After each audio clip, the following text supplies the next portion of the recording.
कब आपको ये अनुभूति हुई कि हाँ मेरी आत्मा मेरे शरीर से बाहर चली गई है? मैं class 10th summer vacation holiday में कहीं घूमने गया रिलेटिव के यहाँ। एक बड़े से ऋषि अच्छे 10-12 फीट के वो आते गए मेरे शरीर में समा गए।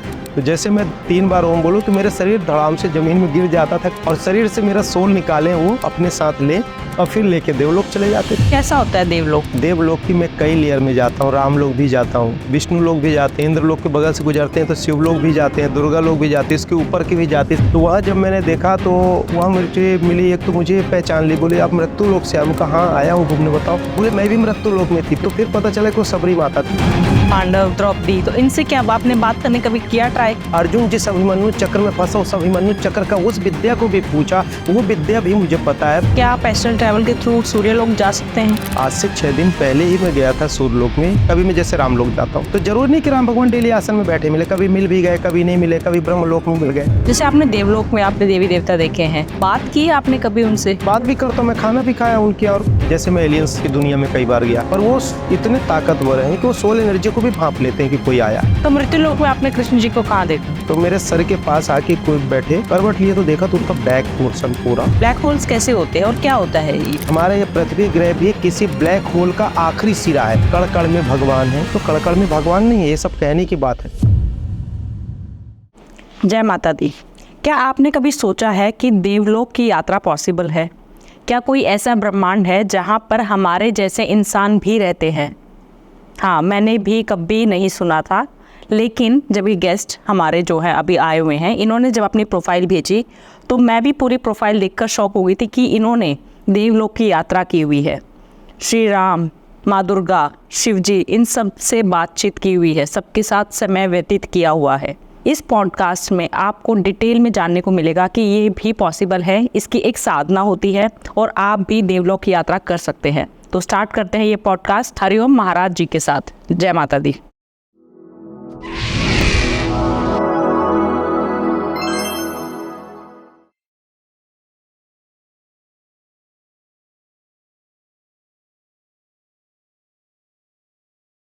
जय माता दी। मैं जैसे आपके बारे में जान रही थी, रिसर्च कर रही थी, तो मैंने देखा कि आप मोस्टली जो मतलब बात करते हो, जो जिसने मुझे अट्रैक्ट किया वो ये कि आप ये कहते हैं कि एक आत्मा जो है वो शरीर से बाहर जा सकती है और आप जिंदा भी रहते हैं उस टाइम पे। तो आपको फर्स्ट टाइम ये सेल्फ रियलाइज कब हुआ, कब आपको ये अनुभूति हुई कि हाँ मेरी आत्मा मेरे शरीर से बाहर चली गई है? देखिए, आत्मा तो ऐसे सभी की एक न एक दिन निकलती है। हमारे शरीर के अंदर बहुत सारे ऐसी ऊर्जा हैं जो शरीर से बाहर निकलने पर हमें अपने दूसरे आवरण, दूसरी दुनिया को अनुभव कराती है। यदि आप मेरे विषय में जानना चाहती हैं कि आपको कब ऐसा हुआ, तो जैसा कि लगभग काफ़ी लोग जानते हैं, फिर भी आपके माध्यम से एक बार मैं पुनः बताना चाहूँगा कि मेरी बहुत छोटी उम्र थी, 16 वर्ष की आयु में मैं class 10th summer vacation holiday में कहीं घूमने गया रिलेटिव के यहाँ। जब वहाँ मैं गया घूमने तो वहाँ पे मुझे एक मेरे दिव्य ऋषि, मतलब एक साधु महात्मा टाइप से, उस समय की मैं शब्दों को उपयोग कर रहा हूँ, जब मुझे वो दृश्य दर्शन मिला। 25 मई सन 2000 की बात है। एक बड़े से ऋषि अच्छे 10-12 फीट के, शाम को 5 बजे, गर्मी में शाम को 5 बजे आप जानती हैं कि कितनी धूप होती है, 5 बजे के आसपास। वैसे ही मैं खेल रहा था बच्चों के साथ, देखे तो वो लंबे से ऐसे वो बड़े लाट ऐसे ज़मीन में झाड़ू लगाते हुए और ऐसे चले और बोले मैं आ रहा हूँ तेरे तरफ, आ रहा हूँ। तो ऐसे 100 फीट के लगभग दूर से, तो ये कहता नहीं कौन से बुढ़े से संत आदमी, ये बाबा कौन है आ रहा, गांव का माहौल था, वो आ रहे थे। फिर मैं जिनके घर पे रुका था वहाँ आ गया, वो आते गए मेरे शरीर में समा गए। जब समा गए तो आवाज़ बदल गई, फिर बहुत सारी बातें किए। फिर उन्होंने बताया कि बेटा ये मेरा पूर्व जन्म से इनसे रिलेशन है, नाता है, बेहतर है कि मेरा स्थान यहाँ से दूर है, दूसरे दिन मैं यहाँ से 4 बजे आपको लेके चलूँगा। रात बीता, रात में काफ़ी सारे चमत्कारिक घटनाएं हुई, काफ़ी चमत्कारिक दर्शन मिले और उसमें दैविक शक्तियों की भी खुली आँख से उन्होंने दर्शन कराया मुझे। और एक क्लास 10th का स्टूडेंट 16 साल का क्या जाने ये सारी चीज़ें, मुझे तो ऐसा पता भी नहीं था कि ऐसा कुछ होता है। और इसके पहले कोई ऐसी ना किस्सा, ना कहानी, ना कोई ऐसा सीरियल कि चलो हमने ऐसा कुछ देखा तो ऐसा है। जब दूसरे दिन 4 बजा और मैं घर के बाहर निकला तो जिनके यहाँ मैं रुका था मेरे पेरेंट्स की उम्र के, तो मैंने कहा आप भी चलो। कहाँ? तो जब मैं निकला तो दरवाजे के बाद ठीक 4 बजे वो वृद्ध आत्मा, वो दिव्य आत्मा, और ऐसे पूरे लंबे लंबे बाल, भौं लटके हुए, गाल पिचके, और 10-11 फीट का शरीर और सिंगल शरीर, सफ़ेद वस्त्र सा धारण किए बाहर निकले। और मैं जैसे दरवाज़ा खोल तो बोले बेटा चल, मैं तेरा इंतज़ार कर रहा हूँ। उनके साथ ना मैं ऐसे बातचीत करते चल दिया जहाँ वो लेके जा रहे थे। मेरे साथ एक व्यक्ति थे जिनके बच्चे मेरे बराबर थे। ऐसा भी नहीं कि कोई ऐसी कल्पना हो या कोई ऐसी बात हो, किस्सा हो, तो कुछ भी नहीं। मुझे वो खुली आंख में दिख रहे थे। और ये सारा दृश्य दिन का है। सिर्फ आपको दिख रहे थे कि किसी और को भी दिख रहे वो मेरे बस को दिख रहे थे, दूसरे को नहीं दिख रहे थे। दूसरे तो बस एक ही व्यक्ति थे मेरे साथ। और मुझे लगा कि यार ये कैसे पॉसिबल है, कैसे हो रहा। तो उस समय तो नॉर्मल बात करते जा रहा था जैसे कोई बुजुर्ग इंसान हो। मतलब मेरे अंदर ये भी भाव नहीं आता था कि किसी में दिव्य आत्मा या कोई ट्रांसपेरेंट बॉडी से बात कर रहा हूँ। ये तो फिर वहाँ से चलते गए लगभग 500 मीटर आगे एक बगीचा है, झरझरा नाम का पुराना स्थान है। वहाँ गए तो वहाँ झाड़ी झंकाड़ थी, वो तो ट्रांसपेरेंट बॉडी चले गए। मुझे तो पता नहीं था कि ट्रांसपेरेंट बॉडी है। मैं भी उनके पीछे पीछे ऐसे झाड़ी झंकाड़ को हटाते हुए गया तो एक बरगद का पेड़ और एक आम का पेड़ था। उसके नीचे जैसे धूप से जाओ तो इंसान थक जाता, तो थका हारा सा बैठ जाते हैं। तो बैठ गया मैं बैठा तो मेरे साथ जो व्यक्ति थे वो भी बगल में बैठ गए। इतने में वो वहाँ से गायब हो गए। जब वो गायब हुए तो फिर वहाँ से एक घोड़े में दैविक शक्ति आई, बिल्कुल तेज लाइट, और घोड़ा सफ़ेद कलर का। वो इतनी सूरज की लालिमा भी थी, ऐसा नहीं कि अंधेला हुआ। मतलब ज़्यादा से ज़्यादा जाने मुझे आधा घंटा लगा। तो ये समझिए कि 4:30-5 बजे की बात है। और मई में 4:30-5 बजे कितनी तपन, कितनी गर्मी होती है, भली भांति सभी जानते हैं। जब मैं वहाँ पास बैठा ऐसे आए, वो वहाँ से घोड़े में आए और मेरे तरफ देखे, और ऐसे हाथ से जैसे वेव्स निकलते हैं ना, ऐसे काफ़ी किए। और इतना तेज़ लाइट मेरे सर पे पड़ा, मेरे सीने में पड़ा कि मेरी आँख ऐसे तिलमिलाने से लगी, और शरीर से ऐसे किए, और मेरे शरीर से ना ऐसी एनर्जी सी निकली, और मुँह से काफ़ी जैसे कोई मरता है, तड़पता है, तो जैसे सांस लेने के लिए नहीं तड़पता, वो ऐसे मेरे मुंह से गजरे टाइप से बहुत निकले, और शरीर से कुछ ऐसी ऊर्जा निकली, और मेरा बॉडी सेंसलेस हो गया। इसके बाद शरीर का मुझे कोई ध्यान नहीं, कोई पता नहीं, कोई स्थिति परिस्थिति मुझे नहीं मालूम। और वो निकाले और छोटा सा बच्चा टाइप से निकला। तो वो फिर मेरे को वो दुनिया याद है। ये दुनिया, शरीर जो पेड़ के नीचे पड़ा था, इसका कोई याद नहीं। फिर ऐसे लिए, और छोटा सा बच्चे ऐसे उंगली ऐसे हाथ पकड़ने, जैसे कभी कभी छोटे बच्चों को लोग माताएं ऐसे हाथ पकड़ के एक हाथ से उठाती हैं, ऐसे वो उठाए और घोड़े में बैठाए मेरे को, और एक हाथ से ऐसे पकड़े। आज भी मैं आपसे बात कर रहा हूँ तो वो दृश्य मुझे दिख रहा है। मतलब दिखता है, और बड़ा करुणा और बड़ा अजीब लगता है कि यार कैसा कैसा हुआ। फिर वो ऐसे किए और आसमान की ओर लेकर चल दी, जैसे इस तरफ से ऐसे चलते चलते ऊपर की ओर, जैसे फ्लाइट से हम लोग नज़ारा देखते हैं, ऐसे लेके काफ़ी आसमान ऊपर ले गए। फिर ऊपर काफ़ी रॉक्स, चट्टान दिखता था, और मैं चारों तरफ देख रहा था। मतलब एक अजनबी, एक अनभिज्ञ, एक ऐसा दृश्य जिसका ना मेरे पास प्रश्न, ना उत्तर, ना कुछ नहीं हो। छोटा सा बोध बालक की स्थिति में लेके गए जैसे। तो ऊपर जब काफ़ी चट्टान पड़ा, फिर काफ़ी अंधकार अंधकार सा मिला। फिर एक सुराग मिला, उस सुराग में वो मेरे को, अब उनका शरीर से ऐसी लाइट निकलती, वो रास्ता सा बनता, और वो सुराग में लेते ही गए। जब लेके चलते गए तो पहला दरवाज़ा मिला, तो वहाँ ऐसे लाइट करें तो ऑटोमेटिक वो दरवाज़ा सा खुले। 2 देवदूत आकृति के खड़े रहते थे जो उनको ऐसे नतमस्तक करें, प्रणाम करें, और फिर आगे। और मैं अचंभित दृश्य से, मतलब अजीबो गरीब सा मैं देख रहा था कि क्या है ये सब चीज़ें। मतलब ये भी विचार नहीं आ रहा था, मतलब ना कोई प्रश्न, ना उत्तर, मन स्तब्ध था। और ऐसे 7 दरवाजे पड़े, 6 पड़े नीचे।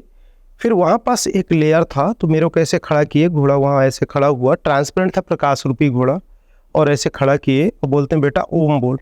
तो ऐसे वो ओम बोले, जैसे बोलना चालू किए वो दिव्य ऋषि, तो उनके सर से इतना तेज प्रकाश निकले जैसे कोई टरबाइन या सूरज की लालिमा का प्रकाश भी बहुत कम होगा, और निकला। और जैसे ये छत है, तो छत के ऊपर ना ऐसा फोकस पड़ा, और वो छत ऐसे आसमान टूटा सा फटा, और मेरे को ऐसे हाथ पकड़ के ऊपर लेके गए, जैसे कि रॉकेट चलती ना, तो नीचे का जो लाल प्रेशर होता है, इस तरह से एज इट इज प्रेशर था।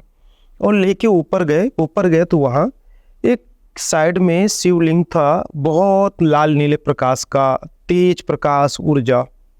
मतलब ऐसा कि आप सूक्ष्म शरीर से उसको देख भी नहीं सकते प्रॉपर वे में।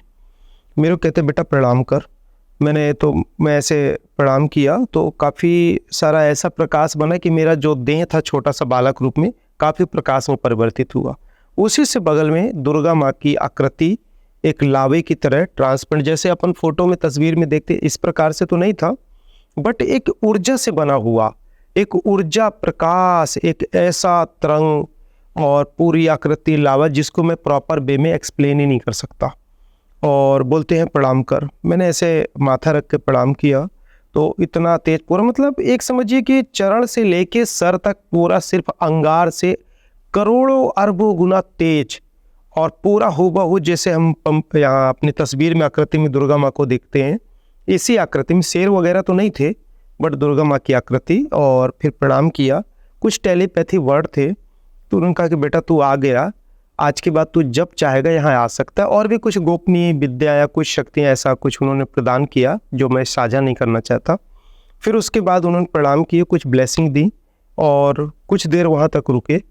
रुकने के बाद वहाँ से फिर वो वापस नीचे लाए, नीचे उस घोड़े में बैठाकर वापस वही 7 द्वार से ऐसे आते आते आया और फिर आसमान से नीचे की ओर उतरा मैं, जहाँ मेरा शरीर पड़ा था। ये यात्रा थी लगभग 2-2.5 घंटे के आसपास थी, घड़ी तो थी नहीं, मैं अंदाज बता रहा हूँ। तो जैसे जहाँ मेरा देह पड़ा था तो वहाँ से थोड़ा सा दूर उतरा। उतरने के बाद जब मैं शरीर देखा कि मेरा ऐसे पड़ा है और सेंसलेस, और जो व्यक्ति मेरे बगल में था वो तो सोचा कि ये तो मर गया, वो गवर्नमेंट जॉब में थे, तो बोले ये तो मर गया, अब तो मैं जेल चला जाऊंगा, अब मेरा तो कोई बचा नहीं सकता है। वो भैया भैया उठो ऐसे, और वो अपने जो उनकी स्थिति थी वो जाने, ये उनके लफ्ज़ों से जो हमने सुना वो मैं बता रहा हूँ। तो जब वहाँ पास मेरे सूक्ष्म शरीर को लेके आए, वो लाने के बाद जब मैंने देखा कि वो मेरा शरीर पड़ा है तो मैं दौड़ के जाके शरीर में समाने के लिए गया। जैसे मैं समाने गए तो जैसे अभी ये लोग बैठे हैं इतना दूर रहा होगा, लगभग 20-25 फीट। जैसे बीच में गया तो घोड़े में बैठे बैठे मेरे को ऐसे तेज से बोलते ठहर जा, तू क्यों जा रहा है इधर।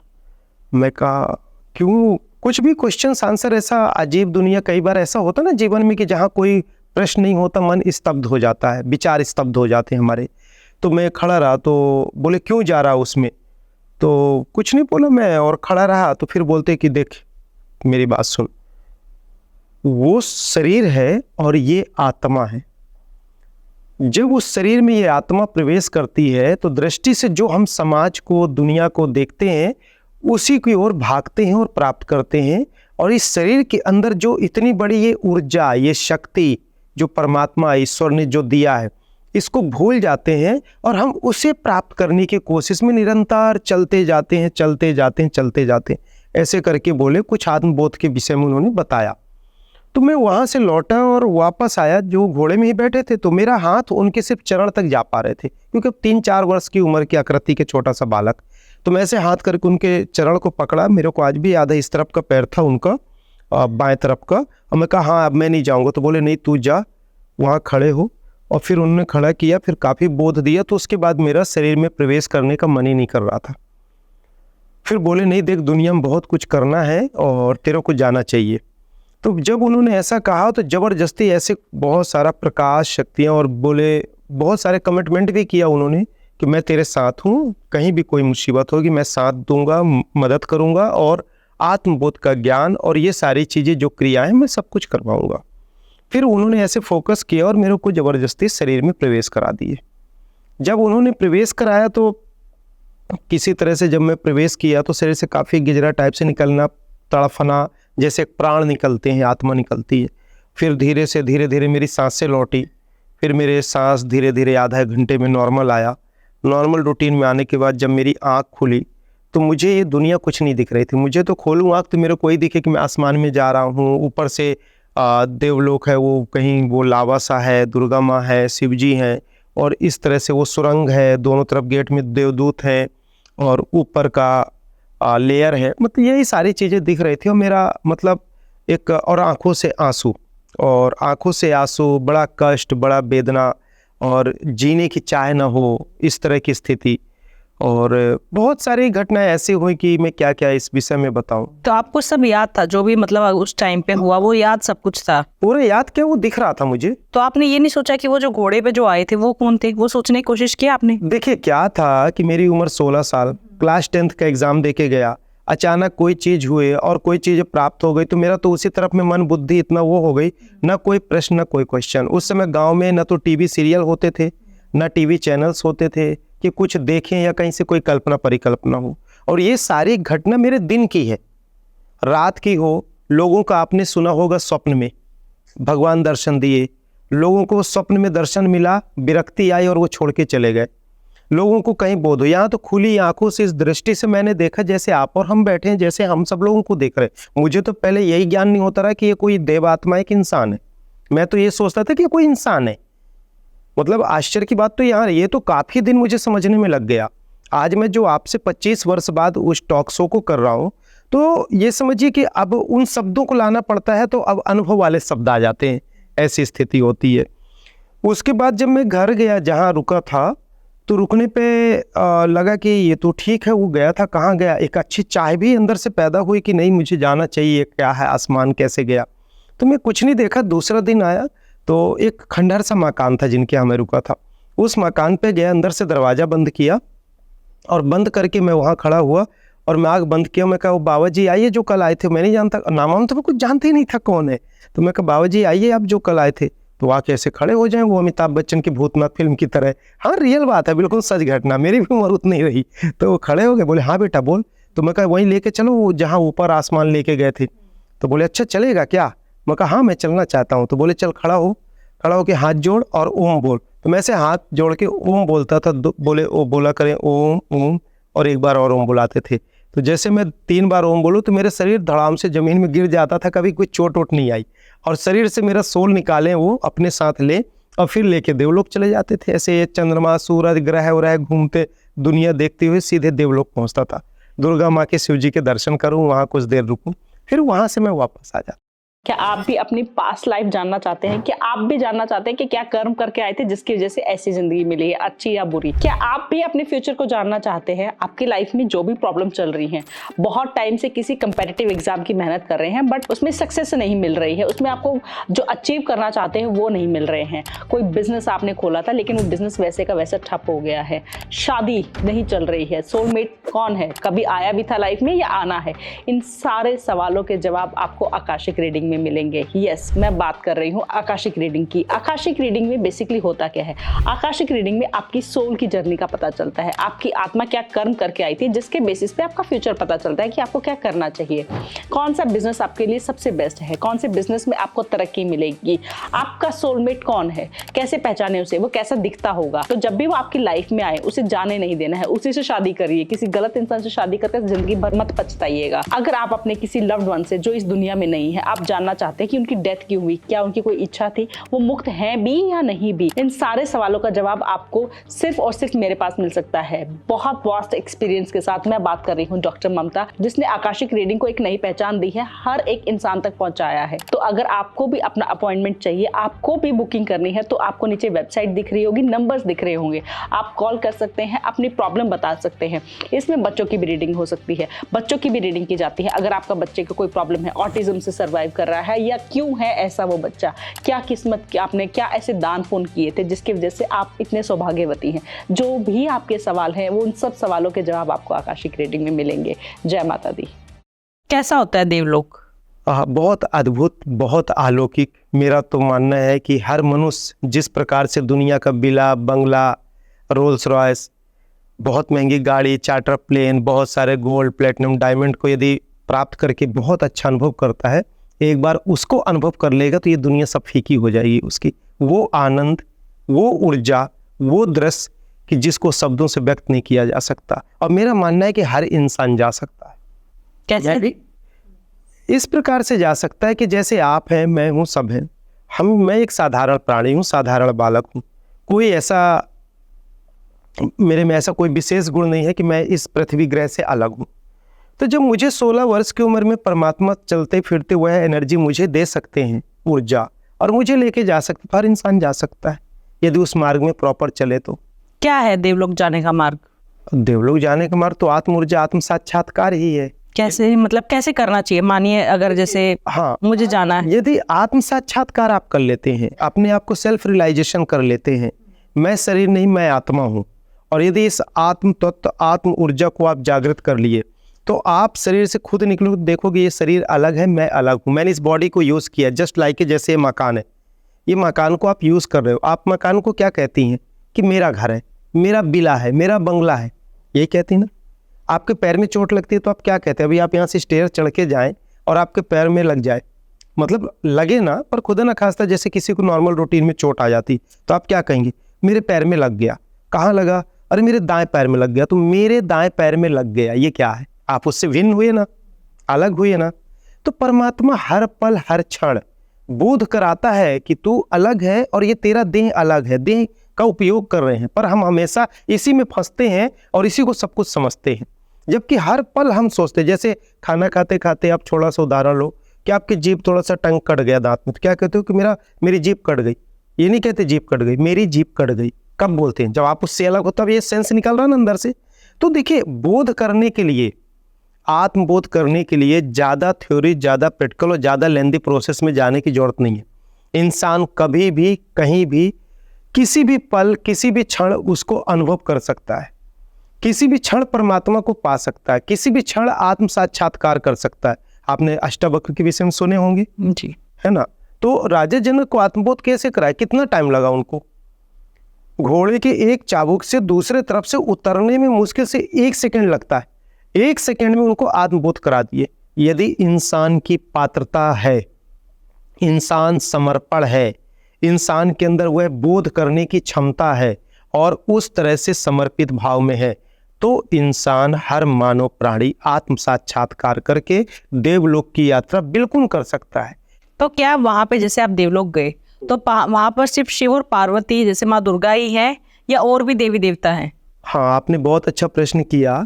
आपको हम बताएं कि देवलोक एक नहीं, देवलोक की मैं कई लेयर में जाता हूँ। रामलोक भी जाता हूँ, आपके बाह्य गुरु लोग भी जाता हूँ, ईश्वर लोग भी जाता हूँ, धर्मलोक यमलोक भी जाता हूँ, विष्णु लोग भी जाते हैं, इंद्र लोक के बगल से गुजरते हैं तो शिव लोग भी जाते हैं, दुर्गा लोग भी जाते हैं, इसके ऊपर के भी जाते हैं। इसका मैं डायग्राम बना के भी समझाते हैं हम तो क्लास में, और मैंने अपनी बुक्स में भी लिखा है। जर्नी ऑफ योगी सोल है, अमेजॉन फ्लिपकार्ट में अवेलेबल भी है।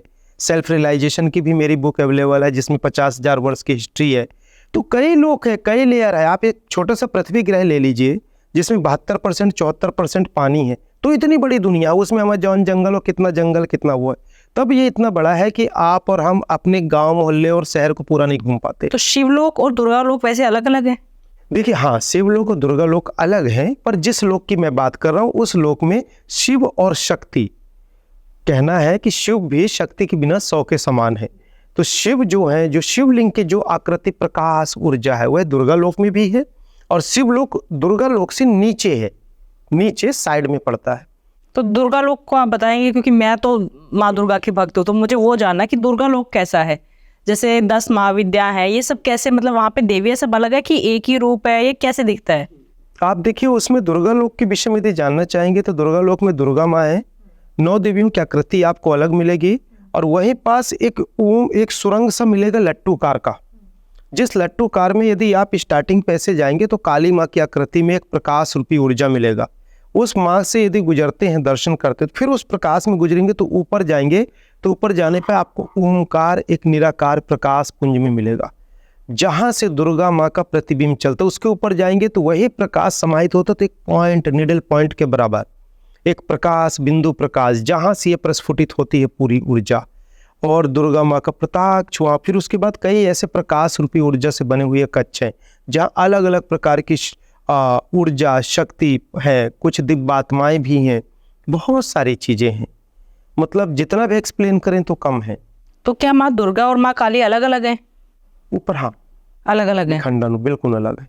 तो जैसे हम देखते आ रहे हैं, सुनते आ रहे हैं कि एक ही रूप है, एक तू ही गोरी, तू ही काली, तू ही है सब कुछ, तो क्या ये अलग अलग है? देखिए, ये उस रूप की बात है जो आपको मैंने बताया ना कि ओमकार लोक में जब हम ऐसे चलते हैं, ऊपर जाते हैं, एक सुरंग सा गए और 7 परत ऊपर गए, तो सारी जो ऊर्जा एकत्रित हुई तो वह समाहित हुई, तो क्या बना? एक नीला टिमटिमाता हुआ अद्भुत अदृश्य प्रकाश का ओम, जब ओम प्रकाश भी विलीन होता है तो ऊपर एक निडल पेन के पॉइंट के बराबर एक ऊर्जा प्रतिबिंब, उस प्रतिबिंब की आकृति में यदि आपका आईक्यू लेवल और आपका ध्यान साधना, आपका पूजा भक्ति, आपका मेमोरी की एनर्जी यदि उस लेवल में है, तब तो एक ब्रह्म द्वितो नस्ति, एक माँ की वो बिंदु प्रकाश, उससे नीचे सब उपजा हुआ विखंडन और खंड खंड रूप में है। पर हम जब आकृति और स्ट्रक्चर में आते हैं तो काली माँ का एक अलग है और दुर्गा माँ का अलग है, ऐसा देख सकते हैं। आ रही ना बात समझ? जी जी जी जी। तो आपको नहीं लगता कि ये एस्ट्रल ट्रैवल भी है? क्योंकि एस्ट्रल ट्रैवल में भी आप अपना शरीर को छोड़ के आत्मा आपकी ट्रैवल कर रही है, तो आपने कभी ये नहीं सोचा कि जो हो रहा है शायद मैं एस्ट्रल ट्रैवल कर रहा हूँ? देखिए, एस्ट्रल ट्रैवल के बहुत सारे क्रम हैं, बहुत सारे आयाम हैं। मैंने इसको कई तरह से लगभग 25 वर्ष हो गए। 25 वर्ष में मैंने काफ़ी तरीके से इसका रिसर्च किया। मे बी 90% लोग एस्ट्रल ट्रैवल मन और बुद्धि से करते हैं। हम जो करते हैं ये गॉड गिफ्टेड है और ये सोल शरीर से निकल के फिर करते हैं, तो उससे निकलने के बाद करने का ये एक्चुअली एस्ट्रल ट्रैवल कहलाता है। एक्चुअल ये आत्म यात्रा है। हमारे सतयुग त्रेता द्वापर में ऋषि मुनि और ग्रस्त जनों के पास ये आम विद्या होती थी, जो आज वह विद्या विलुप्त हो गई, किस्सा कहानी के नाम से भी नहीं जानी जाती। एक फैशनेबल तौर पे एक एस्ट्रल ट्रैवल, पास्ट ट्रैवल आ गया है। जो लोग जानते हैं हाँ एस्ट्रल ट्रैवल करना, तो अरे आप बैठो, मन में लड्डू खाना तो कहीं की भी खा लो, हांगकांग, रसिया, यूके, कहीं भी खा लो, क्या फ़र्क पड़ता है। यदि एक्चुअल जर्नी करना है तो सेल्फ रियलाइजेशन करना पड़ेगा। एक्चुअल जर्नी करना है तो आत्म साक्षात्कार के बिना पॉसिबल हो ही नहीं सकता है, तभी आप कर सकते हैं, नहीं तो पॉसिबल ही नहीं है। और हर इंसान इसको कर सकता है। और क्या आप एस्ट्रल ट्रैवल के थ्रू सूर्यलोक जा सकते हैं? हाँ बिल्कुल जा सकते। आपने कभी किया? हाँ, मेरा तो बहुत रिसर्च है सूर्य के प्रति। ओके, बताएंगे आप थोड़ा? हाँ, मैं तो सूरज के विषय में काफ़ी रिसर्च किया। अभी रिसेंटली लगभग पिछले हफ्ते की बात है, आज से 6 दिन पहले ही गया था मैं। आज से 6 दिन पहले ही मैं गया था सूर्यलोक में, जिसमें मैं ये देखा कि सूरज का जो बड़ा सा लावा है, जो गैस सा पदार्थ है, क्योंकि वो सूक्ष्म रूप की सूक्ष्म दुनिया की चीज़ें अनुभूति होती हैं, तो उसके अंदर जब मैं गया देखा तो उसके अंदर भी ना एक मोटा सा मतलब एक पदार्थ है, जिसको कह लें कि एक आकृति कह लें, एक बॉल सा आकृति कह लें, और उससे निकलता हुआ ये गैस का जो लावा और प्रकाश है, ऊर्जा है, फिर उसका कई रूप में लेयर आता है। इसकी जो ऊर्जा है, इसका जो प्रकाश है, इसके जो चारों तरफ ब्लैक होल्स हैं, इसका 50% से 70% उसकी ऊर्जा, उसका जो ज्वलनशील है, जो लाइट है, वो ब्लैक होल खा जाते हैं। बाकी जो आता है तो कई ग्रहों से टकरा के आता है, फिर कहीं नॉर्थ पोल साउथ पोल आता है, फिर कहीं जाके मृत्यु लोक में आ पाता है। तो ये जो है सूर्य लोक के विषय में मैंने काफ़ी कुछ शोध किया है। इससे ये जो सूरज है जिससे हमें पृथ्वी को उजाला मिलता है और भी ग्रहों को, इसके पीछे भी एक सूरज है जो इससे 10 गुना बड़ा सूरज है। मैं उस सूर्य को भी देखा, उस सूर्य के पीछे भी मैं गया तो इंसान जैसे पृथ्वी ग्रह जैसे दुनिया वहाँ भी है, जहाँ इंसान जैसे लोग रहते हैं दूसरे ग्रह में। मैंने खुद सूक्ष्म शरीर से इस चीज़ की यात्रा किया और देखा, और इसके विषय में मैंने लिखा भी है और मैंने बताया भी है पूर्व में भी। और इस सूरज के अगल बगल भी 2 छोटे सूरज हैं, और इसके अगल बगल भी कई ऐसे मल्टी यूनिवर्स से रिलेटेड, यदि आप धूमकेतु कह लें, तारामंडल कह लें, मिल्की वे गैलेक्सीज हैं, उसके अंदर का ब्लैक होल्स हैं, कई ऐसे ग्रह उसके अंदर समाहित है जो राउंड लगाते रहे। वैसे वो ब्लैक होल भी घूमता है एक ग्रेविटी के अकॉर्डिंग, जैसे ग्रेविटी नहीं है पर उसमें एक ऐसा फ्रिक्शन, एक ऐसा मोशन पैदा होता है जिसमें सारी चीज़ें उसमें आती हैं। तो जैसे आपने बताया कि एक और है ग्रह है जहाँ पर इंसान रहते हैं, तो वहाँ पर भी देवी देवता, वहाँ पे भी जैसे हम शिव पार्वती की पूजा करते हैं, शिव शक्ति को मानते हैं, तो वहाँ पे भी देवी देवताओं की पूजा होती है? नहीं, जब मेरा जाना हुआ था तो कोई इंडस्ट्रीज टाइप से एरिया थी जहाँ मैं उतरा था, वो बहुत दूर है, काफ़ी दूर है, क्योंकि एक तो यहाँ से सूरज, फिर इस सूरज के पीछे जो इससे 10 गुना बड़ा सूर्य है उस पर गया, उस सूर्य से पीछे फिर नीचे उतरा तो वो कोई दुनिया थी। वहाँ मैं 2-3 बार गया हूँ, इतना डीप पे नहीं गया उसमें कि वो किसको मानते किसको नहीं मानते, क्योंकि वो दूसरी दुनिया थी, वो सोल एनर्जी की यात्रा थी। कई चीज़ों का सोल एनर्जी की यात्रा में भी कई चीज़ों का रिस्क भी होता है।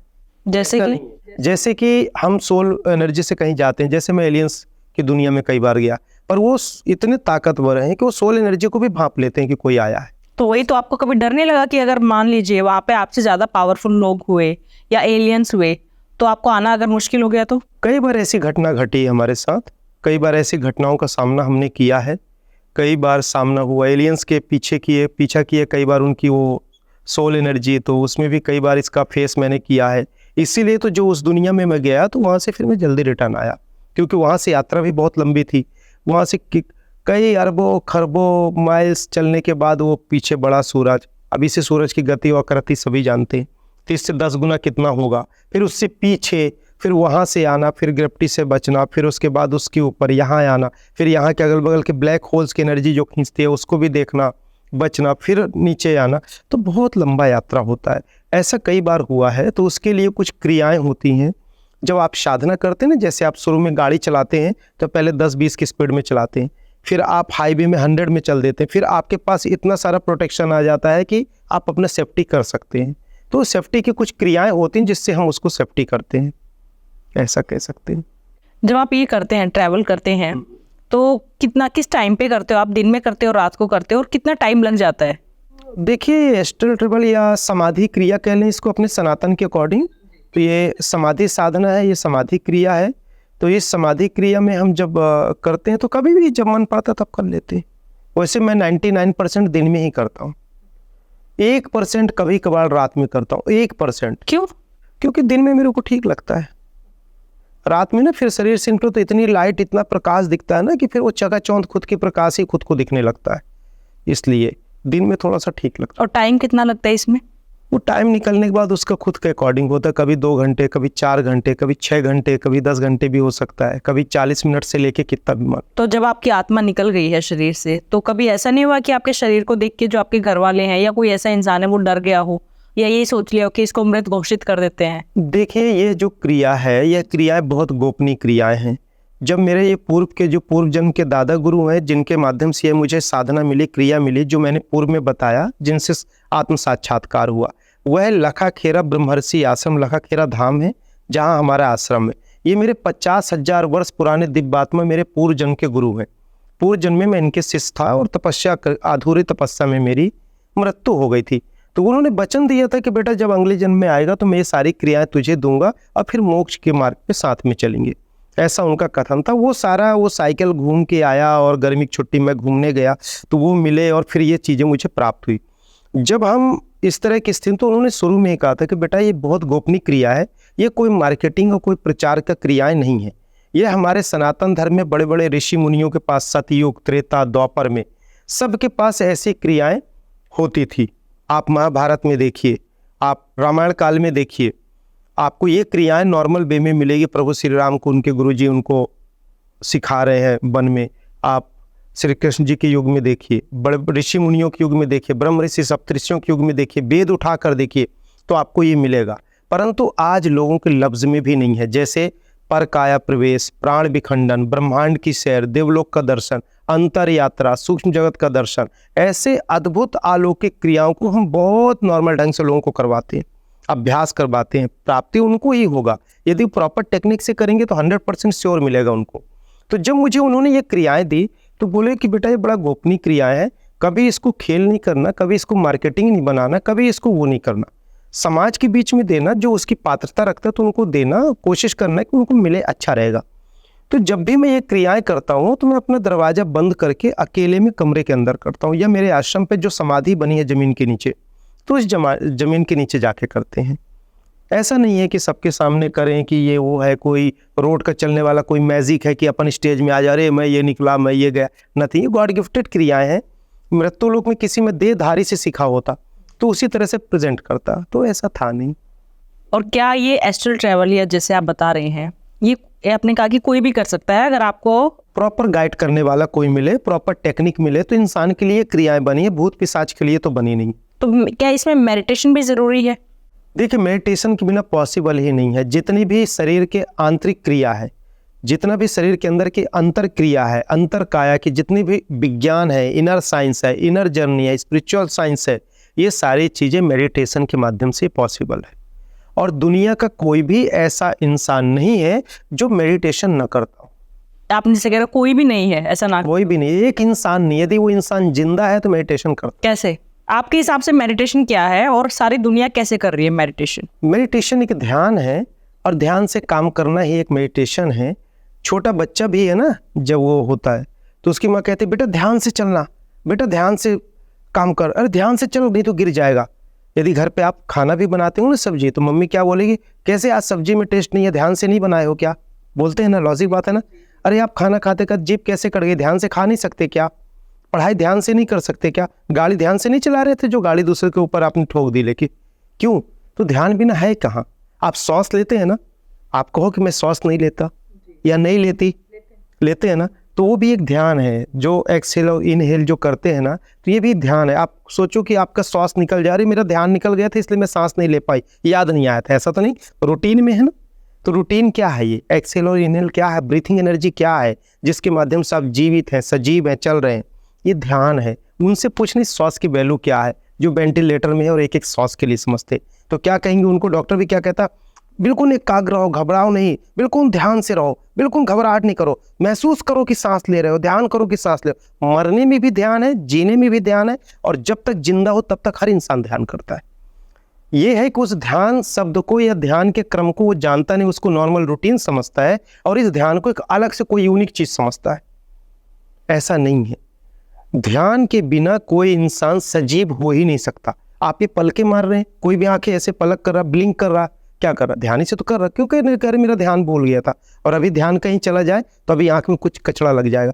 क्यों लग गया? अरे मेरा ध्यान उधर था इसलिए लग गया। होता ना? कौन ऐसा इंसान है जो नॉर्मल रूटीन में ध्यान नहीं करता? तो आप उस क्रिया को क्या कहेंगे, जो एक जगह बैठ के जो हम फोकस अपना कंसंट्रेट बढ़ाते हैं, उसको क्या कहेंगे? वो शरीर के अंदर की जो ध्यान की ऊर्जा है, जो एक प्रतिबिंब है, जो ऊर्जा का एक संचार है, जहां से हम एनर्जी को प्राप्त करते हैं, उसको ध्यान करके हम एक्स्ट्रा एनर्जी प्राप्त करने के लिए उस डीप मेडिटेशन में जाते हैं, ताकि हम बड़े से बड़े काम कर सकें, बड़े से बड़े शान शोहरत की प्राप्ति कर सकें, बड़े से बड़े व्यापार कर सकें, बड़े से बड़े हम नौकरी पेशा में सफल हो सकें, बड़ा हमारा घर में परिवार मेंटेन हो सके। तो हमें विशेष ऊर्जा की जरूरत पड़ती है। जब विशेष ऊर्जा की जरूरत पड़ती है तो विशेष एनर्जी चाहिए। जैसे हमको 50 किलो उठा के अभी ये सीढ़ी चढ़ना पड़े, तो उसके लिए एनर्जी, अगर मैं भूखा हूँ, थोड़ा खाना खा लूँ, ताकत आ जाए, फिर चलूँगा। उसी प्रकार जब हम आंतरिक, मानसिक, सूक्ष्म शरीर से, कारण शरीर से जब हमें कोई कार्य विशेष करना पड़ता है, तो हमें विशेष ऊर्जा की जरूरत पड़ती है। और वह ऊर्जा हमें बाहर से नहीं मिलता। कहाँ से मिलता है? अंदर से मिलता है। और अंदर से उस ऊर्जा को पाने के लिए हमें क्या करना पड़ता है? ध्यान करना पड़ता है। तो हमारे मस्तिष्क के अंदर, हमारे शरीर के अंदर neurons, organ, cells, DNA cells, genetic cells, white cell, red cells और नर्वस सिस्टम में जो इन्फिनाइट एनर्जी है, इस एनर्जी को जब हम एक्टिव करते हैं तो एक इंसान महामानव की यात्रा करके दुनिया के बड़े से बड़े विजय प्राप्त कर लेता है, और एक इंसान को पड़ोसन भी नहीं पूछता कि कौन है। यह बिल्कुल रियली बात है। तो यदि हमें एक महान पुरुष बनना है और एक देवत्व तक की यात्रा करना है, तो ध्यान मस्ट है। तो ध्यान, अंदर की ऊर्जा को हम एक्टिव करते हैं, उसके लिए हमें डीप मेडिटेशन में जाना पड़ता है, प्रॉपर किसी क्लास को ज्वाइन करना पड़ता है, कहीं से हमें गाइड लेना पड़ता है, तब जाकर कहीं हम उस ध्यान को कर सकते हैं। और क्या एस्ट्रल प्रोजेक्शन और लूसिड ड्रीमिंग अलग अलग हैं? हम हमारे अध्यात्म में और हमारे सनातन में इसको कहा जाता था, जब सूक्ष्म शरीर, कारण शरीर, एक महाकारण शरीर की अवस्था बनती है, उस अवस्था में आप खुली आंखों में भी ये सारी क्रियाओं को कर सकते हैं। तो उसे कहते हैं इंग्लिश वर्ड का, मुझे तो नहीं पता ये वर्ड क्या होता है, बट आप ऐसा कर सकते हैं। जब कोई बार बार एस्ट्रल ट्रैवल कर रहा है, जैसे आप कर रहे हैं, तो जो ये दुनियादारी है, इससे मुंह हट जाता है, डिटैच हो जाते हैं? हाँ, यदि आप प्रॉपर वे में ध्यान करते हैं और आप देवलोक की यात्रा करते हैं, एस्ट्रल ट्रैवल करते हैं, हम तो इसको आत्म यात्रा कहते हैं, देवलोक की यात्रा के नाम से जानते हैं। ये एस्ट्रल ट्रैवल फैशनेबल वर्ड तो आज आ गया दुनिया में, नहीं तो हमारे ऋषि मुनि साधु संत तो यही कहते थे कि आत्म साक्षात्कार करो, समाधि में जाओ और देवलोक की यात्रा करो, बाहर सूक्ष्म दुनिया की यात्रा करो। तो सूक्ष्म दुनिया की यात्रा करने के बाद ऐसा नहीं है कि आपको इससे मोह हट जाएगा। ये होता है कि उस जब अलौकिक दुनिया को देखते हैं और वहाँ की दुनिया का जो नज़ारा, वहाँ की दुनिया का जो सुंदर दृश्य हमें दिखता है, उसके आगे ये दुनिया बहुत फीकी लगती है, बहुत फीकी है। यहाँ का शान शोहरत, सारी चीज़ें कुछ भी नथिंग। यहाँ क्या है? जलस है, ईर्ष्या है, द्वेष है, क्षणिक प्राप्ति कर लो, फिर उस प्राप्ति को कुछ दिन बाद समाप्ति हो जाएगी, फिर मन और आगे जाएगा, मन और आगे जाएगा, स्थिर तो रुकता नहीं है। तो जैसे आपने देवलोक में आपने देवी देवता देखे हैं, तो कभी ऐसा मन किया कि आप बात की आपने कभी उनसे, या उन्होंने कुछ कहा हो? बराबर जैसे आप और हम टॉक्स कर रहे हैं ऐसे करते हैं। बिल्कुल, बात भी करता हूँ मैं, खाना भी खाया उनकी, और रुकता भी हूँ। वहाँ जो आत्मा मर के जाती है उनसे भी मिलता हूँ। तो खाना क्या होता है उनका? उनका खाना बड़ा सुंदर होता है, कैसे बताऊँ। जैसे एक पॉट है ना, पॉट में जैसे आपने गुलाब लच्छी खाया बचपन में पढ़ते रहे जो, या वो जो कहना चाहिए वो सूत फेनी टाइप से होता है जो मुंह में घुल जाता है ना। तो ऐसे रहते हैं जैसे फ्लावर टाइप से, ऐसे प्रकाश प्रकाश रहते हैं, लाल नीले पीले प्रकाश के। जैसे ऐसे खाएंगे ना आपका बॉडी भी ट्रांसपेरेंट रहता है, दिवाले भी वहाँ सब ट्रांसपेरेंट है। तो जैसे आप उसको खाएंगे ना तो मुंह में एक जाएगा, गायब हो जाएगा, क्योंकि वहाँ कोई गंदगी और कोई ट्रांसपेरेंट तो ऐसा होता नहीं, और उससे एनर्जी प्राप्त होती है, एनर्जी प्राप्त होती। जैसे हमारे मान लो कि साइंटिस्ट जैसे जाते स्पेस जाते हैं तो स्पेस में वो एक एनर्जी रूपी कैप्सूल लेते हैं, तो उससे उनको एनर्जी मिल जाती है जिससे बॉडी चलती है। उसी तरह से वो ट्रांसपेरेंट जो सूक्ष्म शरीर है वो ऊर्जा उससे प्राप्त करता है। इस तरह का भोजन होता है। और बात कैसे करते हैं? बात एक टेलीपैथी टाइप से होता है, एक दूसरे के सेंसेशन समझते हैं, पर ऐसा लगता है जैसे 1 to 1 ऐसी बात कर रहे जैसे आप और हम नॉर्मल कर रहे, ऐसी बात करते हैं।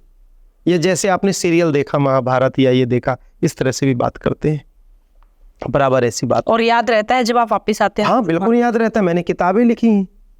तो जो भी वो बताते हैं तो फिर तो ये तो बहुत है, मतलब एक देखा जाए तो एक अच्छी चीज भी है, क्योंकि फिर तो आप जान सकते हो अपना फ्यूचर और जो हाँ सब कुछ जान सकते। तो कभी आपने मतलब अपने बारे में तो आपने जरूर जाना ही होगा, लेकिन आपने और कुछ जानने की, दुनियादारी के जानने की कभी बात हुई, कभी कुछ ऐसा? वहाँ जाने के बाद ना दुनिया की बुद्धि मर जाती है कि क्या बचा। कई बार सोचे कि यहाँ के लिए बहुत सारी चीज़ जाने, बट हाँ जैसे प्राकृतिक आपदाएं हैं या कोई किसी का कुछ है तो बहुत सारी चीज़ें पता चल जाती हैं।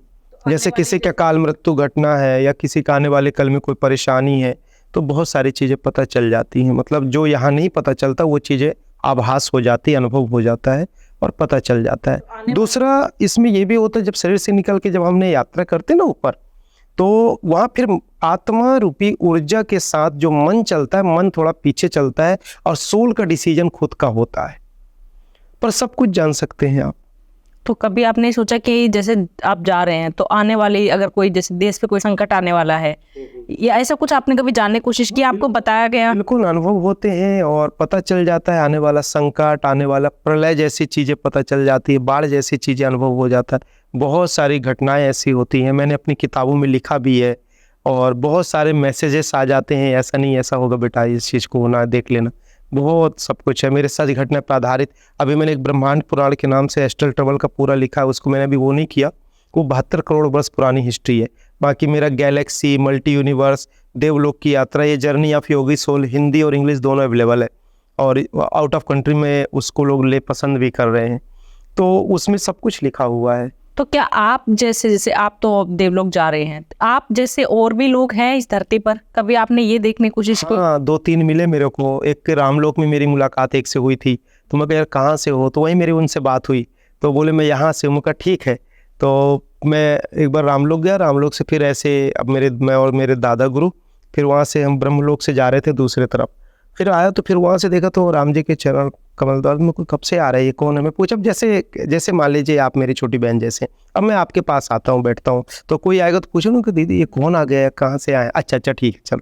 तो ऐसे मैंने बात की, फिर उनसे मेरी बात हुई, फिर वो बताया मैं इस जगह से हूँ, तो मैं कहा अच्छा तो ठीक है। फिर हम जब यहाँ आ गए शरीर में अपने, वो भी आ गए, तो फिर एक दूसरे को संपर्क किए, फिर एक दूसरे के पास जाके मिले 1 to 1 दोनों, तो वो भी एक गुफा में थे तो उनसे भी मिले, ये बड़ी अच्छी कहानी। फिर एक मेरे को और मिले थे साधु, फिर एक और मिले थे मेरे को वहाँ के, ऐसे 3-4 लोगों ने। मैंने इसका काफ़ी तार्किक और क्रॉस चेक किया।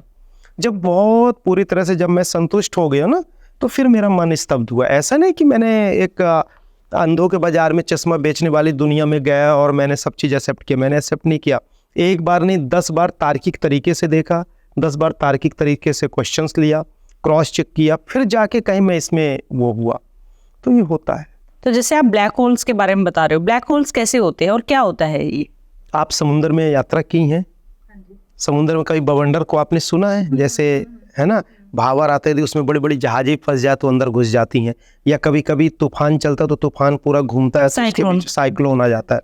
इसी तरह से जब ऊपर काफ़ी सारे ग्रह टकराते हैं और उनमें एक ऐसी एनर्जी पैदा होती है जिससे वो घूमते रहते हैं, घूमते रहते हैं, घूमते रहते हैं, घूमते रहते हैं, और वो करोड़ों साल से घूमते घूमते ऐसी आकृति बन गई कि उसके अंदर जो ग्रह गया वो भी घूम रहा, जो नीचे गया वो भी घूम रहा, जो नीचे गया वो भी घूम रहा। ये बहुत लंबी साइंस है कॉस्मोलॉजी की। यदि इसको मैं बताऊंगा तो बहुत समय लगेगा। मेरी किताब, मेरे यूट्यूब चैनल्स में इसकी वीडियो पड़ी हुई है, प्रॉपर वे में लोग देख सकते हैं, समझ सकते हैं इस चीज़ को। और नीचे जाएंगे, मेरा तो खुद का शोध है, रिसर्च है कि हमारा ये पृथ्वी ग्रह भी किसी ब्लैक होल का आखिरी सिरा है। मैंने जब ब्लैक होल्स पे रिसर्च किया, लगभग 4-5 महीने लगा, तो कई ब्लैक होल को देखा तो ब्लैक होल्स के अंदर के जो ग्रह ऐसे घूमते रहते हैं, जैसे आप एग्जाम्पल लीजिए कि एक समुद्र में साइक्लोन ऐसे घूम रहा, जहाज उससे दूर चला गया या कोई जहाज फंस गया, तो वो भी जो अंदर जाएगा बवंडर में, तो किनारे किनारे घूमता रहेगा, और ज़्यादा भारी होगा तो नीचे घूमता रहेगा। और किसी तरह से कोई नीचे पॉइंट में जाएगा तो नीचे एंड ऑफ पॉइंट में वो बैठ जाएगा, एज इट इज वहाँ पे होता है ना, बैठ जाएगा। अब बैठ जाएगा और उसकी फ्रिक्शन से वो वहीं घूमता रहेगा। उसी तरह से पृथ्वी ग्रह भी उसी के फ्रिक्शन से जो गोला गोला घूम रहा ना, उसी के कारण घूम रहा। पृथ्वी ग्रह भी एक ब्लैक होल का आखिरी हिस्सा है। ये मेरा खुद का शोध है, खुद का रिसर्च है। इस प्रकार से कई ब्लैक होलों को देखा, क्रॉस चेक किया, फिर उसके नीचे गए, फिर उसके नीचे देखे, तो लास्ट में एक ऐसा पॉइंट आता है जहाँ एक ग्रह सिर्फ बसता है, जिसमें घूमता है, जहाँ ऑक्सीजन पॉसिबल है, जहाँ जल जीवन और जन जीवन दोनों पॉसिबल है। और बीच में जो ग्रह घूम रहे हैं वो तो घूम ही रहे हैं। जैसे कि अब कोई साइक्लोन घूम रहा है, उसमें कोई थर्माकोल पड़ जाए या कुछ, वो बीच में घूमते रहेगा, घूमते रहेगा, घूमते रहेगा। और उसका मूवमेंट को भी ऐसा भी हो सकता है, कभी ऐसा भी हो सकता है, कुछ का मूवमेंट एक जैसे रहेगा। मतलब ये जो है ना ब्लैक होल, इसका कोई ईमान धर्म नहीं होता कि इसका मूवमेंट क्या है, कभी ऐसा भी है, कुछ उसके अंदर के लेयर कैसे भी, कुछ उसके अंदर के लेयर कैसे भी रहते हैं। और पर हमको बाहर से दिखेगा कि एक ही लेयर है, पर अंदर ऐसा नहीं होता है। तो इस तरह से ब्लैक होल्स की स्थितियां रहती हैं। और यह ब्लैक होल्स कई समय से घूम रहे हैं, कई छोटे छोटे कण पार्टिकल्स बन के ग्रह बनते हैं, कई टकरा के टूटते रहते हैं, एस्ट्रॉयड बनते रहते हैं, बहुत सारी चीज़ें इसमें होती हैं। ये बहुत बड़ा साइंस है। और स्पिरिचुअल में तो मैंने इसका काफ़ी रिसर्च किया, सूक्ष्म शरीर से जाके अनुभव किया, उस अनुभूतियों को ला के मैंने राइटिंग किया है, सारी चीज़ें हैं। क्या कभी इस पृथ्वी का एंड भी आएगा?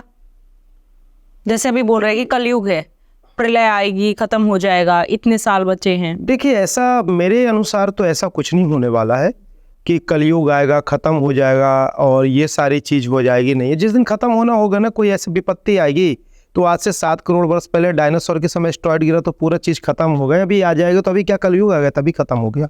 ये प्राकृतिक आपदा कभी भी आ सकता है और उसको प्रॉपर कोई रोक भी नहीं सकता है। तो कभी आपने जानने की कोशिश की कि कभी कुछ ऐसा होगा, जैसे डायनासोर्स थे वो खत्म हो गए, तो क्या कभी ऐसा पॉसिबिलिटी है कि हमारे साइंटिस्टों ने इसी को सोच के ना, वो चांद और मंगल ग्रह में रहने के लिए एडवांस पे सारी चीज़ें एडवांस तैयारी कर रहे हैं कि कभी खुदा ना खास्ता ऐसा हो, भगवान ना करे कभी ऐसा हो, और कभी यदि ऐसी स्थिति बनी तो हम लोग वहाँ शिफ्ट हो जाएंगे स्पेस ट्रेवल्स करके। तो क्या पॉसिबल है? नहीं, ऐसा होगा नहीं, अभी तो ऐसा नहीं है, क्योंकि प्राकृतिक सत्ता को चलाने वाला एक कॉस्मिक एनर्जी, जिसको हम सुप्रीम सोल, सुप्रीम गॉड के नाम से जानते हैं, एक ब्रह्म द्वितीयो नास्ति, एक ऐसी एनर्जी है इस ब्रह्मांड में जो पूरे ग्रह और जनजीवन को मेंटेन करती है। इसकी कमांडिंग उसी के हाथ में है और वो इसको मेंटेन करती है और कर रहे हैं। इंसान जो कहता है या कोई इंसान कहता है कि मैं नास्तिक हूँ, नहीं मानता, ये चीज़ें नहीं होता, वो नहीं होता, फलाना नहीं होता, वो तब तक ये बकरी की तरह मैं करता है जब तक उसके अंदर सोल एनर्जी, प्राण चेतना है। यदि वो इतना ही ज्ञानी है तो अपने शरीर के प्राण आत्मा निकलने के बाद 10 मिनट सोच के या बैठ के बता दे। ऐसा तो पॉसिबल नहीं है। आज के एडवांस डिवाइसेस और मशीन पे बनाएगा तो मशीन को भी निर्माता किसने किया? इन्होंने। पर उसमें एनर्जी कहाँ से आई? प्राकृतिक तौर पे भी आई है ना। चाहे आप पेट्रोल फॉर्म में गाड़ी चलाओ, चाहे बैटरी फॉर्म में चलाओ, उसका मटेरियल, रॉ मटेरियल कहाँ से आया? इस 5 एलिमेंट्स प्राकृतिक से ही पाए ना। तो प्राकृतिक की चीज़ों को तो इन्होंने बनाया नहीं। तो हमें सब कुछ ईश्वर सत्ता से ही मिलता है। उसको स्वीकारना चाहिए, एक्सेप्ट करना चाहिए और उसका रिस्पेक्ट करके प्रॉपर वे में उसका यूज़ करना चाहिए, तभी पॉसिबल है। और हर इंसान ऐसी अलौकिक चीज़ों को, अलौकिक दृश्य अदृश्य चीज़ों को ध्यान साधना के माध्यम से भी जान सकता है, बहुत ईजी गोइंग जान सकता है। और मैं मानता हूं कि दुनिया में इंसान कितना भी यात्रा कर ले, कितना भी कुछ भी कर ले, यदि वो सेल्फ रियलाइजेशन नहीं कर सकता तो 90% जीवन उसका अधूरा है। 10% को ही वो कल्पना, परिकल्पना करके अपने आप को कहता मैं पूर्ण हूँ, मैं 100 बिलियन डॉलर का मालिक हो गया, मैं रिचेस हूँ, मेरे परिवार बहुत अच्छा। जब तक जवानी है, अच्छी अवस्था है तो ठीक रहेगा। कुछ दिन बाद शुगर और डायबिटिक हो जाएगा तो थोड़ा सा सत्य का ज्ञान होगा, 2-4 अटैक आ जाएंगे तो और सत्य का ज्ञान होगा, वृद्ध होगा तो पूरी सत्य का ज्ञान आ जाता है। इसलिए सही समय, सही क्षण, सही पल में हमें हर सामाजिक व्यक्ति को ध्यान प्रॉपर करना चाहिए, अंदर के इनर एनर्जी को एक्टिव रखना चाहिए। यदि आप अंदर से एक्टिव है ना तो आपको कोई डिसीज़ नहीं हो सकती, कोई बीमारियां नहीं हो सकती। आप कभी अनसक्सेस हो ही नहीं सकते। आप 100% सफल रहेंगे। क्यों? जिसका जड़ चेतन मजबूत होगा उसका बाहरी आवरण मजबूत होगा। पेड़ बहुत बड़ा खड़ा है और उसके जड़ में दीमक लगा है और आप उसका फर्टिलाइजर और केमिकल बाहर पत्ते में डालोगे, कितने देर वो केमिकल काम करेगा? तो हम अपने सोल एनर्जी बॉडी पे जब काम करेंगे तभी कुछ हो पाएगा। हर इंसान का शरीर एक विज्ञान है। अपने शरीर को समझ ले, वो पूरे दुनिया की साइंस को समझ लेगा। यदि उसको समझना है स्पिरिचुअल को और संसारिक भौतिक बात को, तो दोनों चीजें मिल जाएगी खुद के शरीर के अंदर। दूसरे में जाने की जरूरत ही नहीं है। हम अपनी आत्मा को नहीं जान पाए, हम दुनिया को जान रहे हैं। हम हाथ से हिला के पूजा कर रहे हैं, अगरबत्ती हिला रहे हैं, हम कहते हैं माता जी के भक्त हैं। कौन कह रहा है? देह के माध्यम से। अभी देह से निकल के 1 सेकंड बोल के दिखा दूं मैं माता जी का भक्त हूं। पर आप आत्म साक्षात्कार करके ऐसी अलौकिक क्रियाएं कर सकते हैं, ये बिल्कुल श्योर है। और इंसान, हर जीव की यात्रा मोक्ष के लिए है और इस मोक्ष तक की प्राप्ति के लिए हमने हजारों लाखों बार जन्म लिया, लाखों बार मृत्यु को धारण किए और ये जन्म मृत्यु के लाइफ साइकिल में हम चलते जा रहे। क्यों? क्योंकि हमें पता ही नहीं है कि हमारा सही रूट पे क्या है। कोई कहता अरे मेरा इष्ट काली है, कोई कहता मेरा इष्ट दुर्गा माँ है, कोई कहता मेरे इष्ट शिव जी हैं, कोई कहता मेरे राम जी, कोई कहते वो जी हम तो ये सब मानते नहीं, हम तो खा रहे कमा रहे, हमने पढ़ाई किया तो नौकरी की और अच्छा रहा और इसलिए हम जी रहे, तो कुछ होते नहीं, मर गए, बात खत्म। ऐसे लोग भी मेरे को बहुत सारे बड़े बड़े ऑफिसर्स मिले, टॉप क्लास के जिसे कहते हैं। तो बोले हो गए, मर गए, सब खत्म। मैं कहा कभी खत्म नहीं, मर गए तब तो आप चालू हुई हो, अभी खत्म नहीं है। अभी खत्म है क्योंकि आप जान नहीं रहे हो, इसलिए आप खुश हो। तो बहुत सारी उलझन है। सारे उलझन का एक ही समाधान है, आत्म साक्षात्कार, सेल्फ रियलाइजेशन। मैं ये नहीं कहता कि मेरे पास आके आत्म साक्षात्कार करें तो मिलेगा। आप खाना खाओगे तो आपका पेट भरेगा, मैं खाऊंगा तो मेरा भरेगा। सिंपल सा मेथड है। ध्यान साधना आप करोगे, अपनी आत्म साक्षात्कार आप करोगे, तो आप देवत से, मानव से देवत तक की यात्रा कर पाओगे और खुद देवता कहलाओगे और खुद परमात्मा को पाओगे। परमात्मा बाहर नहीं, आपके अंदर मिलेगा। मुझे तो मिला और मैं तो खुले मंच पे आपके माध्यम से, आपके पॉडकास्ट के माध्यम से मैं लोगों को भी बता रहा हूँ कि लोग जागे। मैं नहीं कहता हूँ कि मेरे पास, उनके शरीर के अंदर है, वो खोजें। और जितने भी ऋषि मुनि हैं, संत महात्मा है, भगवान है, देव ऋषि हैं, आप ग्रंथ उठा के देखो, सब देखो, सब में क्या बताया गया? यही बताया गया है कि आत्मा में परमात्मा है, कण कण में भगवान है। तो कण कण में भगवान नहीं है, ये सब कहने की बात है। भगवान एक पवित्र स्थान में, अब कोई कहे नाली में कण कण में भगवान, तो होगा ऐसा क्या? तो कुछ चीजें जो है ना, जो एक्सेप्ट करने का नहीं होता है, लॉजिक बात ही एक्सेप्ट होती है। भगवान का स्थान घर पे कहाँ रखते हैं? टॉयलेट बाथरूम में रखते हैं कि पॉजिटिव जगह पे? पॉजिटिव जगह, पॉजिटिव पे है ना, प्योरिटी पे। तो भगवान कहाँ रहेंगे? प्योरिटी पे। तो हमारा भगवान कहाँ रहेंगे? हम कौन है? जैसे आपका शरीर, आपका जो भी नाम है, आपका शरीर का पहचान किसके है? आपके मदर फादर कौन है? तो आप मम्मी पापा को बताओगे। और बोलेंगे कौन है? तो बोलोगे मेरे ये दादा है, मेरे ये परदादा है, मेरा फलाना है। किसकी पहचान हुई? शरीर का। अब हम बोले सोल की पहचान, तो सोल की पहचान क्या है? मैं आत्मा, तो मैं किसका वंशज हूँ? परमात्मा का। तो ऑलरेडी जब मैं परमात्मा का वंशज हूँ और उसकी एनर्जी के साथ मैं चल रहा हूँ, तो फिर मैं दुनिया में क्या कर रहा हूँ? शरीर हमारा सहायक है, माध्यम है, इसका रिस्पेक्ट करें, केयर करें। हम ये नहीं कहते कि ध्यान में आप किसी चीज का छोड़ दें, सब चीज को स्वीकारें, पर सब चीज की एक मर्यादा है, सीमित है, दायरा है। इसके साथ आप चाहें तो अपने आत्मा को जाने। आत्मा से परमात्मा को पाना बहुत सिंपल फॉर्म है, और वही सिंपल मेथड और बहुत कम समय में उसको पाना नहीं चाहते, बाकी दुनिया को सब पाना चाहते। जो सुख भोगता है उस सुख को नहीं जानना चाहते, जिसके माध्यम से सुख मिल रहा है उस सुख को जान रहा है। तो कैसे खुशियां मिलेगी लाइफ में? क्षणिक 2 पल 4 पल। आप अक्सर देखना, लोग स्ट्रेस में जाते हैं, रिचेस्ट पर्सन, बड़े बिजनेसमैन, बड़े जॉब वाले, आत्महत्या कौन करता है? आप देखो जाके, गांव का किसान करता है या शहर में लग्जरी लाइफ जीने वाला करता है? आत्महत्या कमरे के अंदर जहाँ परफ्यूम लगा के बैठते हैं वहाँ पे ज़्यादा होता है पंखे में लटक के, कि नदी झरने में होता है? पंखे में होता ना। क्यों? क्योंकि वहाँ जो फ्रस्ट्रेशन, डिप्रेशन और निगेटिव एनर्जी थॉट्स कर दिए, इस कारण से होता है। आप प्रकृति में जाओ, आप थोड़ा सा गार्डन में पेड़ के नीचे बैठो, आधा स्ट्रेस तो वैसे ही खत्म हो जाता है। नदी झरने में कोई कूद के मरने जाता है तो वहाँ जाके खड़ा होता है, जब झरने का कलकलाहट की आवाज़ को सुनता है, प्रकृति का वह स्वर सुनता है, उसका सब खत्म हो जाता है और वो मुस्कुरा के आ जाता है, यार जीने का नाम ही जिंदगी। तो हम अपने लाइफ को समझें, body is my temple, soul is my God. यदि अपने आप को नहीं जाने, दुनिया को नहीं जान पाएंगे। सिंपल सा मेथड है परमात्मा को प्राप्त करने का, सेल्फ रियलाइजेशन और खुद के कॉन्सेप्ट को समझें। हम तो इसका बहुत शोध किए, आस्क्रिया योग के माध्यम से हम इसका मेडिटेशन। क्या है आस्क्रिया? आस्क्रिया क्या है? देखिए, आस्क्रिया योग जो है, आस क्रिया योग, आ से आत्मा, स से साक्षात्कार, आत्म साक्षात्कार को हमने शॉर्ट फॉर्म में नाम दिया आस क्रिया योग। आस क्रिया योग जो मेरे दादा गुरुदेव, जो मैंने बताया 50,000 वर्ष पुराने दिव्य आत्मा हैं, जिनके माध्यम से पहली बार मैं निकल के देवलोक गया, तो उनकी जो दी हुई विद्या है 50,000 वर्ष पुरानी, पुनः रिपीट करता हूँ, जैसे ब्रह्मांड की सैर, देवलोक की यात्रा, आत्मदर्शन, देव दर्शन, past travel, future travel, self realization, अपने पूर्व जन्म को खुद देख सकते हैं, ये सारी चीज़ें इस आस क्रिया योग में प्रॉपर वे में कराई जाती है। प्रॉपर वे में इसी का कॉन्सेप्ट चलता है और इसके अलावा कुछ भी नहीं कराते, क्योंकि इंसान जब तक अपने को नहीं जानेगा, अपने तिजोरी की चाबी नहीं जानता है, वो बाहर बेगर बन के बैठा, क्या मतलब निकलता है। तो अपनी बॉडी के धरोहर को समझे ना, अपने अंदर का मन को जाने, आत्मा को जाने, बुद्धि को जाने, चित्त वृत्ति को जाने, 10 प्राण हैं, 10 प्राण को जाने, 10 इंद्रियां को जाने। मैं कहता हूँ साइंस पे जाए तो अपनी जो सेल्स है, कोशिका, मेरा जो ध्यान है वो सेल्स कोशिकाओं पे कराते हैं, डीएनए सेल्स पे, जेनेटिक सेल्स पे, वाइट सेल्स पे, प्लाज्मा पे, बहुत सारी चीज़ें हम इस पे कराते हैं। हम कहते हैं एक एक कोशिका, अरबों खरबों है आपके अंदर कोशिका, एक सेल्स को एक्टिव कर लोगे और यदि डीप मेडिटेशन उस सेल्स के अंदर चले गए और डीप में जाते हुए धीरे धीरे धीरे धीरे उसके अंदर जाए, तो एक सेल्स के एक्टिव होने से ना आपका पूरा शरीर के स्ट्रक्चर, बॉडी बदल जाएगा। पूरी दुनिया को बदलने की क्षमता एक कोशिका की ताकत में है।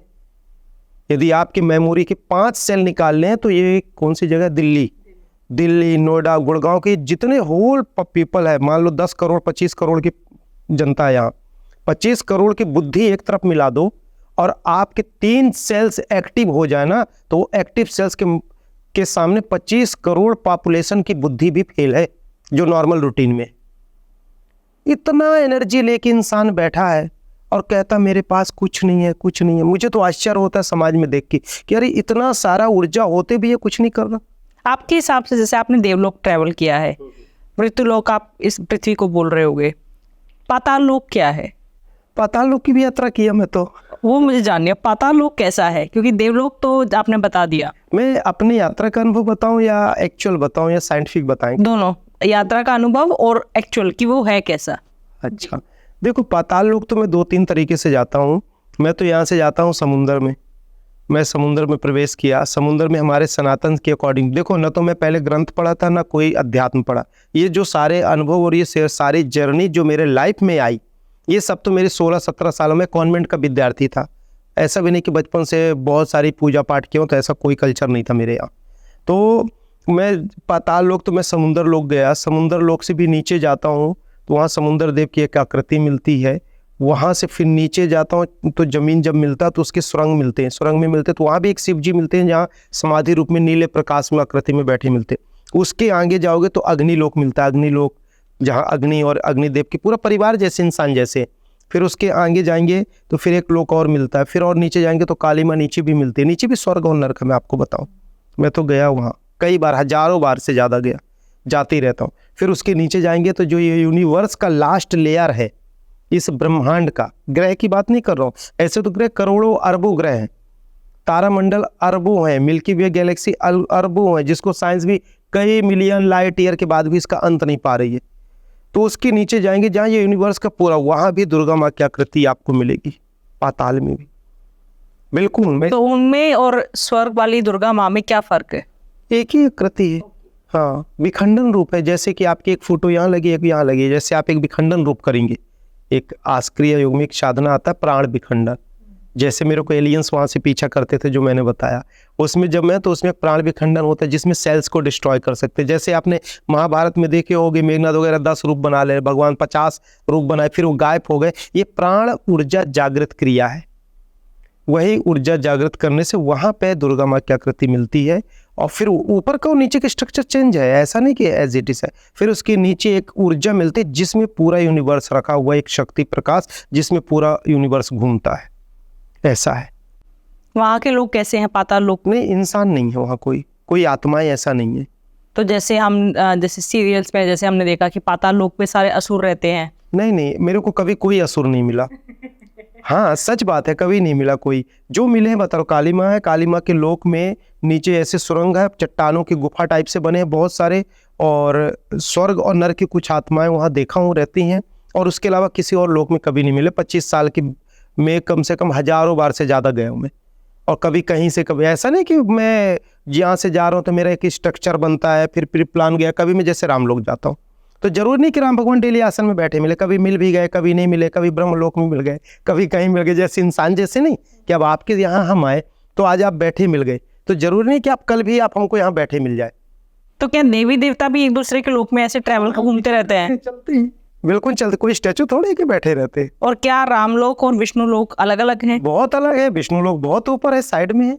तो फिर जैसे कहते हैं कि उन्हीं के रूप है, नारायण के ही सारे रूप है, विष्णु भगवान, श्री राम। हाँ, राम कृष्ण और विष्णु को एक साथ तीनों कभी नहीं देखने को पाओगे, या आएंगे भी तो एक दूसरे में समाहित हो जाएंगे, ऐसा रहता है। हाँ, मतलब ऐसे नहीं है कि अलग अलग अलग। इसके ऊपर की भी मैं बहुत सारे लोग गया, मैं तो अंत की खोज में रहा। जैसे अब विकास शुरू में तो राम लोग गया और दुर्गा लोग गया, फिर बहुत दिन तक जब चलता गया, साल भर बीता, तो मुझे लगा यार इसके ऊपर भी कुछ होगा, देखता हूँ। ये छत है, अच्छा ये छत वाला कॉन्सेप्ट तो मिल गया, इसके ऊपर जाऊँ। तो मैं चलते गया, देखते गया, खोज होती गई, मिलता गया, उसको राइटिंग पेपर करता गया।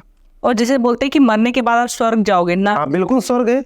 स्वर्ग कहाँ है? स्वर्ग है, नरक है, बिल्कुल। मैं स्वर्ग भी गया, नरक भी गया, जहाँ से आत्माएं कन्वर्ट होकर वापस दोबारा आती इस दुनिया में, और माताएं के गर्भ में जो जीवात्मा प्रवेश करती है, उस कॉन्सेप्ट को भी मैंने समझा। कैसा होता है स्वर्ग? स्वर्ग अच्छा है, कई तरह के स्वर्ग हैं वहाँ, कई तरह के स्वर्ग हैं। जैसे कृष्ण लोक में एक अलग स्वर्ग है, राम लोक का अलग है। जैसे मैं राम लोक के बगल से जब जाता हूँ, यमलोक से गया, तो वहाँ एक लोक था जहाँ शक्ति रूपी पुष्प जैसे हैं दुनिया। तो वहाँ जब मैंने देखा तो वहाँ मुझे मिली, एक तो मुझे पहचान ली, बोले आप मृत्यु लोक से आए? मैं कहा हाँ आया हूँ घूमने, बताओ।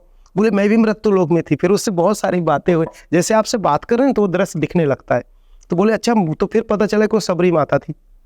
फिर उसने बहुत सारा दृष्टांत और बहुत सारा इतिहास मेरे को बताई उसने।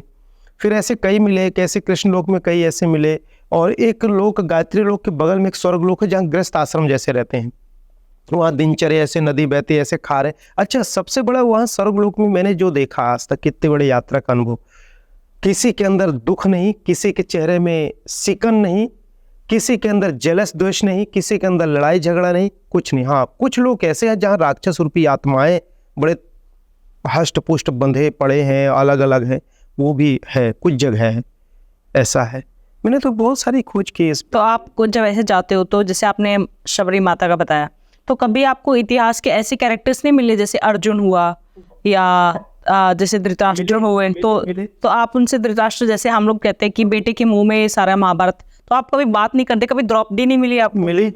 अरे वाह, फिर क्या बातें क्या की आपने? बहुत सारी बातें की, बहुत सारा हिस्ट्री उन्होंने बताया मेरे को, बहुत सारा। ये राम लोक जैसे जाते हैं ना, राम लोक के अंदर से ही पीछे से ऐसे रास्ता है कृष्ण लोक का। तो कृष्ण लोक में आज भी पूरे पांचों पांडे का ही नहीं है, और ये द्रौपदी और ये सब, ये कृष्ण लोक में कृष्ण जी की सानिध्य है। जैसे परिवार में अपन है ना, ऐसे रहते हैं। और गोपियां जो वहाँ है, ये सब योग माया थी जो मृत्यु लोक आई।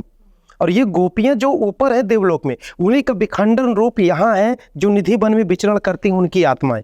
मैं 2007 या 8 की बात है, 6 या 7 की बात है, जब मैं ऊपर गया और ऊपर ये सब चीज़ देखा, और उन्होंने बताया मुझे पता नहीं था कि हमारा विखंडन रूप वहाँ, जब कृष्ण भगवान लीला में गए थे तो हम भी साथ में गए थे, हमारा विखंडन रूप आज भी वहाँ पे है, उन्होंने बताया। मैंने पढ़ने का अवसर मुझे नहीं मिला पवित्र ग्रंथ, उसके पीछे कारण क्या कि जब ये यात्रा चालू हुई, रिस्पेक्ट तो है क्योंकि ग्रंथ, पवित्र ग्रंथों के अध्ययन के बाद की ये दुनिया है, तो मुझे लगा अब नीचे की ओर मुझे नहीं जाना चाहिए, क्योंकि फिर मन आवरण, विचार और चिंतन में चला जाएगा। तो अभी भी मैं जैसे खोज कर, अभी मेरे साथ काफ़ी सारे साइंटिस्ट हैं, जैसे आपके डायरेक्टर लेवल के भी हैं जिनके अंडर 5-5 हज़ार साइंटिस्टों ने वर्क किया, वो भी मेरे साथ हैं। तो उनसे भी, वो भी रिसर्च में रहते हैं मेरे साथ। तो कहना चाहिए कि उनके अंडर में 5000 साइंटिस्ट काम किए, जो DRDO के डायरेक्टर थे, अभी भी हैं। तो वो भी मेडिटेशन फॉलो करते हैं, उनके साथ भी हमारा रिसर्च चलता रहता है, जिन्होंने सुखोई और इसका जिन्होंने डिज़ाइन किया। तो कल ही मेरी बात हो रही थी कि यदि आप दिल्ली हैं तो मैं कोशिश करता हूँ आने को। तो मैंने उनसे बोला कि मुझे कुछ नहीं बताना, क्योंकि आप बताओगे तो मेरी चेतना कहीं उस तरफ न जाए, इसलिए मैं बिल्कुल जीरो होकर उसको खोज करता हूँ।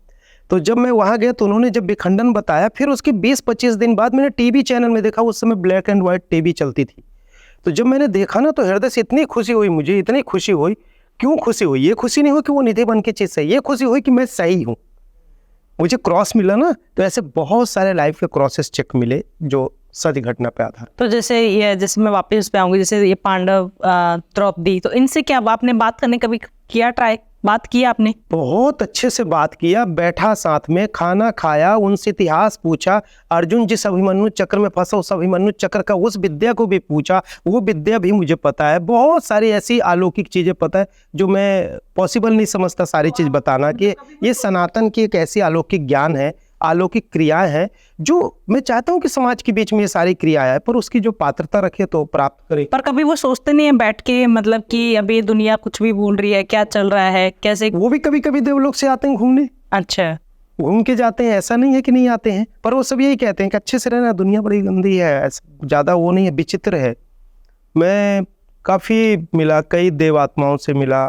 सबसे ज़्यादा मैंने जो संकट और कष्ट के विषय में, क्योंकि जब राम लोक जाओ ना तो इसी में और भी लोग मिलते हैं, तो कि बेटा मृत्यु लोक, मतलब मृत्यु लोक के नाम से डरते हैं सब।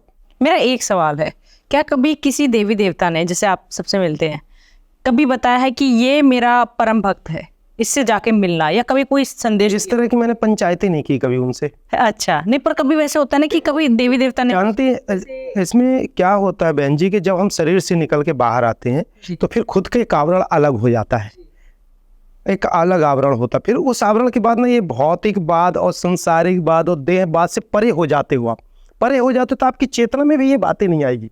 जैसे प्रेमानंद जी हैं, राधा रानी के दर्शन करना चाहते हैं, तो आप जाते हो तो कभी? मैं आपसे एक छोटा सा बात बता रहा हूँ, कहना नहीं चाहिए, ईश्वर की कृपा है जो है उनका और गुरु जी का दिया हुआ है। जब मैं संत परंपरा में आया और बाहर चला, सत्य और ज्ञान तो मुझे 16 साल में प्राप्ति हो गई थी, कोई नई बात तो थी नहीं मेरे लिए। जब मैं हिमालय गया समाज के सामाजिक समरसता को दिखाने के, हाँ मैं भी जा रहा हूँ हिमालय, तब से मैं 7 वर्ष हिमालय में रहा। 3 वर्ष में भोजन नहीं पाया, ऐसे सिंगल शरीर, हड्डी शरीर था मेरा, ऐसे कमंडल रखे, कंधा रखे, कम्बल, बड़ी बड़ी दाढ़ी थी, बड़े बड़े लठ थे मेरे।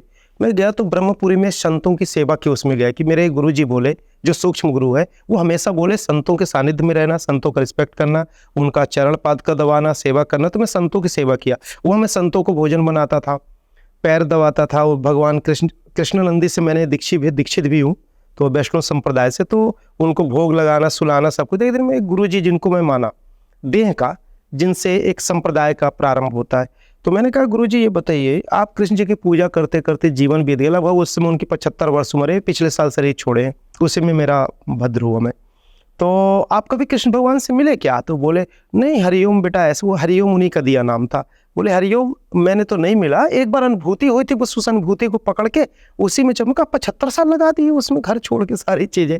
ऐसे नॉर्मल मैं 9:30 बजे रात में उनका पैर दबा रहा था, गंगा नदी किनारे ब्रह्मपुरी में आश्रम है ऋषिकेश में। तो बोले, मैं कहा मैं तो मिलता हूँ, बात करता हूँ, ऐसा करता हूँ। मैं कहा मैं मृत्युलोक में भी देखा मैं तो, अब बिल्कुल सच बात है। और ऐसे से ऐसे तो वो फिर उस दिन से मेरा चरण दबाना बंद किए। तो मैं क्या, अब जैसे गुरु मानता हूँ, मार्गदर्शक कहते, वो संत परंपरा है ना, तो रिस्पेक्ट करते हो, मानता हूँ, तो मैं कैसे अब निकलूँ। फिर मैं दूसरे दिन झोली उठाया, आश्रम छोड़ के चल दिया। तो मृत्युलोक में आपने कृष्ण जी को कहाँ देखा? हो गया, देखिए बहुत सारी चीज़ें हैं, एक बार दर्शन हो गए थे, ऐसे कई बार हुए, बट 1-2 बार खुली आंखों में हो गए। तो वो किसी इंसान के उसमें हुए कि वैसे ही हुए, कि मतलब वो अलग रूप धार के आए हुए हैं? नहीं, ऐसे एक बार मैं अपने जहाँ मुझे दैविक शक्ति जिस कक्ष में मिला था, उसी समय मैं लेटा था सुबह के समय, और लेटने के बाद ऐसे लेटा था तो कमरे में कोई आया और बैठा मेरे पास। मैंने पुस्तक में भी लिखा इस बात को, दृष्टांत को। तो ऐसे मैं तकिया रखे लेटा था, ठंड का सीजन था, और 2-2 बजे रात तक लोग सत्संग करे, तो मैं 8 बजे 9 बजे उठता। सो मैं जींस पैंट शर्ट पहनता था, कोई बाबा संत नहीं था। मेरी जो पहचान, मेरा जो अध्यात्म की प्राप्ति, वो सब मेरे को पैंट शर्ट में ही हुआ है। ऐसा नहीं है कि बाबा बनने बाद और ये माला और ये पगड़ी ये लगाने के बाद, तो ऐसा कुछ नहीं हुआ मेरे साथ।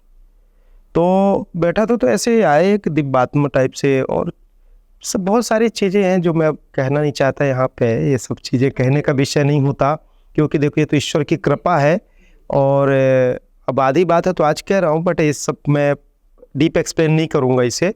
तो क्योंकि देखिए कुछ कृपाएँ ऐसी होती हैं जो बड़ी मर्यादा होती है, ये चैनल्स के विषय नहीं होते हैं। तो मेरे सर के पास आके कोई बैठे और बोले उठ, तो अभी सो रहा। क्या है कि जैसे मैं यदि उसमें बातें करूँगा ना, तो क्या है वो दिखता है तो मैं उसमें खो जाऊँगा तो मैं आगे का टॉक नहीं कर पाऊँगा।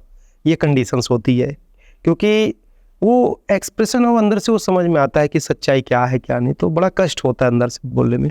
तो ऐसे बोले उठ, तो सो रहा, तो ऐसे हाथ मेरे, तो वो हाथ उनका रुई की तरह हाथ, इतना सॉफ्ट, मैं आज तक कभी शब्द नहीं मेरे पास मैं कह पाऊँ, मेरे तो आंसू आ जाते, मैं बोल नहीं पाता वो चीज़ें।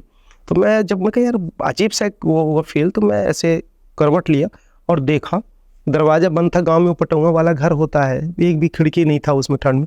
तो देखा तो उनको बोले ठीक है मैं जा रहा हूँ, तू नहीं उठ रहा तो मैं कहा ठीक है जाओ मेरे को सोने दो। मैं सोचा जिनके यहाँ रुका उनके कोई आ गए होंगे, तो उनके हाथ को जब फील हुआ तो मैं करवट लिया तो देखा तो उनका बैक पोर्शन पूरा सामने का नहीं देख पाया। यहाँ से पूरा तेज प्रकाश, पूरा कमरे में प्रकाश, ऐसा मुश्किल से, ऐसा नहीं कि सपने में, सुबह 7, साढ़े 7, 8 बजे की बात है, ऐसे उठ के बैठ गया मैं बिस्तर में और ऐसे बैठ के देखा तो पीछे का पोर्शन लाइट, पूरा प्रकाश, पूरा हुबहू कृष्ण जी का पूरा स्ट्रक्चर, कृष्ण जी का आकृति, और ऐसे जाते दरवाजे से मैं बाहर देखा। मेरा मन स्तब्ध हो, लगता रहा ब्रेन फट जाएगा, मैं मर जाऊंगा, बचूंगा नहीं। जो लोग कहते हैं ना भगवान के दर्शन कर लेंगे, कोई नहीं कर सकता। जिस दिन दर्शन करेंगे तो तुरंत या तो इनकी मृत्यु निश्चित है, मीन्स मोक्ष निश्चित है, और न को दोबारा जन्म भी न पाए। और दर्शन, यदि दर्शन की बात आ जाए ना, यदि आप ही कह रहे हैं जैसे मैं दुर्गा माँ की बताई, दुर्गा माँ खड़ी हो जाना तो आप ऐसे शरीर 2 टुकड़े में विभाजन हो जाएगा या खाक हो जाएगा, या यहाँ बैठ ही नहीं सकते, मतलब 1 सेकंड जीवित ही नहीं रह सकते।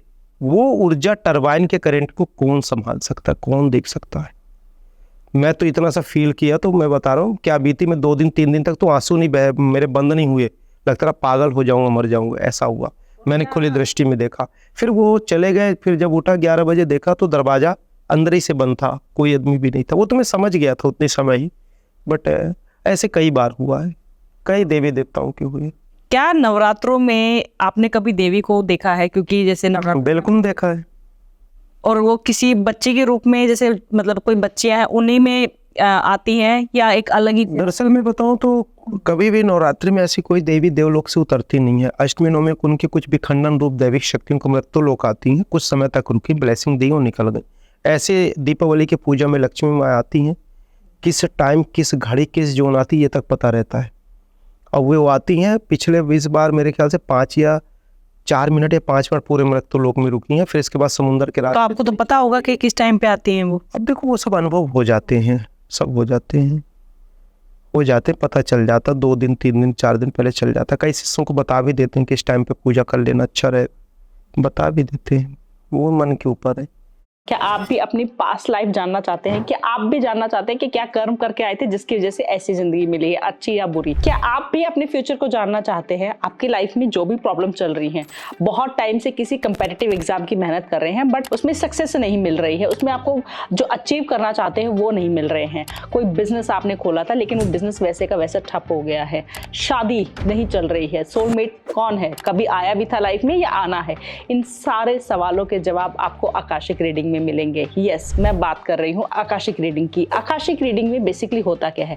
आकाशिक रीडिंग में आपकी सोल की जर्नी का पता चलता है, आपकी आत्मा क्या कर्म करके आई थी जिसके बेसिस पे आपका फ्यूचर पता चलता है कि आपको क्या करना चाहिए, कौन सा बिजनेस आपके लिए सबसे बेस्ट है, कौन से बिजनेस में आपको तरक्की मिलेगी, आपका सोलमेट कौन है, कैसे पहचाने उसे, वो कैसा दिखता होगा। तो जब भी वो आपकी लाइफ में आए उसे जाने नहीं देना है, उसी से शादी करिए। किसी गलत इंसान से शादी करके जिंदगी भर मत पछताइएगा। अगर आप अपने किसी लव्ड वन से जो इस दुनिया में नहीं है, आप जानना चाहते हैं कि उनकी डेथ क्यों हुई, क्या उनकी कोई इच्छा थी, वो मुक्त हैं भी या नहीं भी, इन सारे सवालों का जवाब आपको सिर्फ और सिर्फ मेरे पास मिल सकता है। बहुत वास्ट एक्सपीरियंस के साथ मैं बात कर रही हूँ डॉक्टर ममता, जिसने आकाशिक रीडिंग को एक नई पहचान दी है, हर एक इंसान तक पहुंचाया है। तो अगर आपको भी अपना अपॉइंटमेंट चाहिए, आपको भी बुकिंग करनी है, तो आपको नीचे वेबसाइट दिख रही होगी, नंबर्स दिख रहे होंगे, आप कॉल कर सकते हैं, अपनी प्रॉब्लम बता सकते हैं। इसमें बच्चों की भी रीडिंग हो सकती है, बच्चों की भी रीडिंग की जाती है। अगर आपका बच्चे को कोई प्रॉब्लम है, ऑटिज्म से सर्वाइव कर रहा है, या क्यों है ऐसा वो बच्चा, क्या किस्मत, क्या आपने क्या ऐसे दान पुण्य किए थे जिसकी वजह से आप इतने सौभाग्यवती हैं, जो भी आपके सवाल हैं वो उन सब सवालों के जवाब आपको आकाशिक रीडिंग में मिलेंगे। जय माता दी। मैं ये जो मेरा आखिरी सवाल है, क्योंकि हमने देवलोक के बारे में, देवी देवताओं के बारे में इतनी बात की है, तो मैं ये जानना चाहूँगी कि एक आम इंसान जैसे मैं हूँ या मेरी ऑडियंस है, उन्हें देवी देवता के दर्शन करने हैं, कैसे करना चाहिए, क्या है सही मार्ग, क्या है? देखिए देवी देवताओं के यदि प्रॉपर वे में रियल में लोगों को दर्शन करना है, भक्ति मार्ग class 1st 2nd 3rd class का एक क्रम है, ध्यान मार्ग कॉलेज का क्रम है। भक्ति मार्ग में हम डूबते हैं, करुणा में डूबते हैं, डिपेंडेंट होते हैं, उनकी कृपा मिल जाए तो भला, न कृपा मिले तो भला। योग ध्यान क्या कहता है कि मैं तुझ में, तू मुझ में, तो कहाँ की दुनिया, कहाँ के संसार, कि भगवान परमात्मा तो मिल या ना मिल मुझे मतलब नहीं है, तूने मेरे अंदर जो ऊर्जा दी है, शक्ति दी, तो मैं चल के तुझे पालूंगा। मतलब एक ड्राइवर से डिपेंडेंट होके चलना, और खुद ड्राइविंग, यदि ड्राइवर नहीं है तो खुद ड्राइविंग करके मंजिल को प्राप्त कर लेना, ये फर्क है। दूसरा, भक्ति और ध्यान दोनों एक दूसरे के पूरक है। जब भक्ति में भी इंसान डूबता है तो लास्ट में वो ध्यान में ही डूबता है, और जब ध्यान में डूबता है तो भगवान की प्राप्ति अनुभूति करता है। उसमें करुणा ज़्यादा है, और योग मार्ग में कर्म ज़्यादा है, उसमें डिपेंडेंट कम है। दूसरा, यदि हर इंसान, दुनिया का कोई भी इंसान किसी भी देवी देवता का दर्शन करना चाहे, किसी भी देवी देवता को अनुभव करना चाहे, प्राप्ति करना चाहे, तो बहुत सरल तरीका है आत्म साक्षात्कार। यदि आत्म साक्षात्कार कर लेगा तो जब देवी देवता जान जाते हैं कि उस लेवल में आ गया है तो खुद भी आ जाते हैं, हाँ बेटा बोल ना, मैं तेरे पास हूँ। प्रेत आत्माएं आपको यहाँ से जाते हुए दिखेंगी, और शाम को जो दिन डूबने के बाद जो प्रेतों की दुनिया इस दुनिया में आती है ना, वो भी शाम दिखेंगे, बात करते हैं, वो भी आपसे एनर्जी लेते हैं, आपसे ऑरा से प्रकाश लेते हैं। तो यदि इंसान आत्म साक्षात्कार कर लेगा तो देवी देवताओं का दर्शन बहुत कम समय में बहुत आसानी से कर सकता है। और यदि वो अपने हृदय में ज्योति प्रकाश रूपी ऊर्जा को नहीं देख सकता, आत्म साक्षात्कार नहीं कर सकता, अपने शरीर के अंदर की ऊर्जा को नहीं देख सकता, तो कभी नहीं प्राप्त कर सकता। क्योंकि जब हम खुद को जानेंगे कि मेरे घर में खाने को कितना, तब ना मंत्रण देंगे। अपने शरीर की एनर्जी को जब प्रॉपर वे में आप जानेंगे तभी दूसरे को कर पाएंगे। और जब आप अपनी एनर्जी लेवल को एक्टिव कर लेंगे, अपने आप को जान जाएंगे कि मैं शरीर नहीं, मैं आत्मा हूँ, तो आपको परमात्मा, देवी देवताओं के दर्शन बहुत आसान तरीके से कर सकते हैं, और देवलोक भी जा सकते हैं। आस क्रिया योग के माध्यम से प्रॉपर वे में ये हम अलौकिक क्रियाओं को कराते हैं, जो सतयुग, त्रेता, द्वापर के जो विलुप्त विद्या है, ऋषि मुनियों की गोपनीय क्रिया है, जो परम तपस्वी ब्रह्मर्षि अंबाला ऋषि के माध्यम से जो मुझे प्राप्त हुआ, वो भी 16 वर्ष की आयु में। उसी क्रिया, वही विद्या, वही साधना समाज के बीच में एक पुनरुत्थान का कार्य कर रहे हैं, कि सनातन की जो विलुप्त क्रियाएं हैं वह पुनरुत्थान होकर हर मनुष्य तक पहुंचे, ताकि मानव प्राणी कितना भी व्यस्त रहे आज की दुनिया में, परंतु कभी भी वो डिप्रेशन, फ्रस्ट्रेशन में न जाए, और परमात्मा की अनुभूति करके अलौकिक ऊर्जा को प्राप्त कर सके। तो ये आप कहाँ सिखाते हैं, कैसे सिखाते हैं? देखिए, इसमें हम ऑनलाइन और ऑफलाइन मेडिटेशन दोनों कराते हैं। 90% इसमें मेडिटेशन प्रोग्राम टोटल निःशुल्क है, जिसमें कोई भी व्यक्ति आश्रम ऑफिस पे फ़ोन करके, संस्था के नंबर पे फ़ोन करके, वह ऑनलाइन मेडिटेशन का नंबर लेके लिंक मंगा सकता है और ध्यान साधना को ज्वाइन कर सकता है। और ऑफलाइन आना चाहे तो हजारों वर्ष पुरानी ऋषि मुनियों की तपोभूमि है। यदि इस ऋषि मुनियों की तपोभूमि में आके साधना करते हैं तो जो 10 वर्ष में कोई प्राप्ति होगी, मेरा मानना है कि वह 10 दिन में प्राप्ति होगी। क्योंकि मेरे जैसे अज्ञानी बालक को जब 16 वर्ष की उम्र में 2 पल में, वो 2 घंटे में आत्म साक्षात्कार करा के, कुंडलिनी जागरण करा के, शरीर से निकलना, घूमना, अंदर लाना, ये सब खेल खिलौने की तरह उन्होंने कर दिया, तो यदि कोई उस मनसा से जाएगा और फिर अभी सजीव मैं भी सामने हूँ कराने के लिए, तो उनको क्यों प्राप्ति नहीं होगी? तो बहुत एनर्जेटिक प्लेस है, हजारों वर्ष पुरानी ऋषि मुनियों की तपोभूमि है। इंसान ध्यान कहीं भी करे, करता रहे, ये नहीं कहता हूँ प्रॉपर मेरे पास आए, परंतु यदि उनको कहीं डाउट लगता है और प्रॉपर वे में आत्म साक्षात्कार करना चाहते हैं, तो आपके माध्यम से, हमारे माध्यम से, यूट्यूब चैनल के माध्यम से, या अपने जीवन में बदलाव लाने के लिए वो आकर आत्म साक्षात्कार करके अपने जीवन में वो परिवर्तन ला सकते हैं जो जन जन्मांतरों में नहीं लाए। दूसरी एक बात और कहना चाहूँगा, जैसे आप इस जन्म में दुर्गा माँ की भक्त है, आपकी चेतना की मैं आदिशक्ति माँ को मानती हूँ, दुर्गा माँ है, उनकी कृपा है, उनकी कृपा सब कुछ चल रहा है, बहुत अच्छी बात है। अब आपका जस्ट ले लो कि पूर्व जन्म, अब हो सकता है पूर्व जन्म में आपके माता पिता काली माँ के भक्त रहे हों या शिव जी के भक्त रहे हों। बचपन से उनके यहाँ कोई गुरुजी आते रहे जिनके इष्ट शिव जी थे, तो शिव जी की पूजा कराए। तो बचपन से जब आप छोटे से बड़ी हुई तो बेटे अगरबत्ती लगाओ, शिव जी की पूजा करो, तो आपके दिमाग में, चेतना में क्या भर गया? शिव जी की पूजा।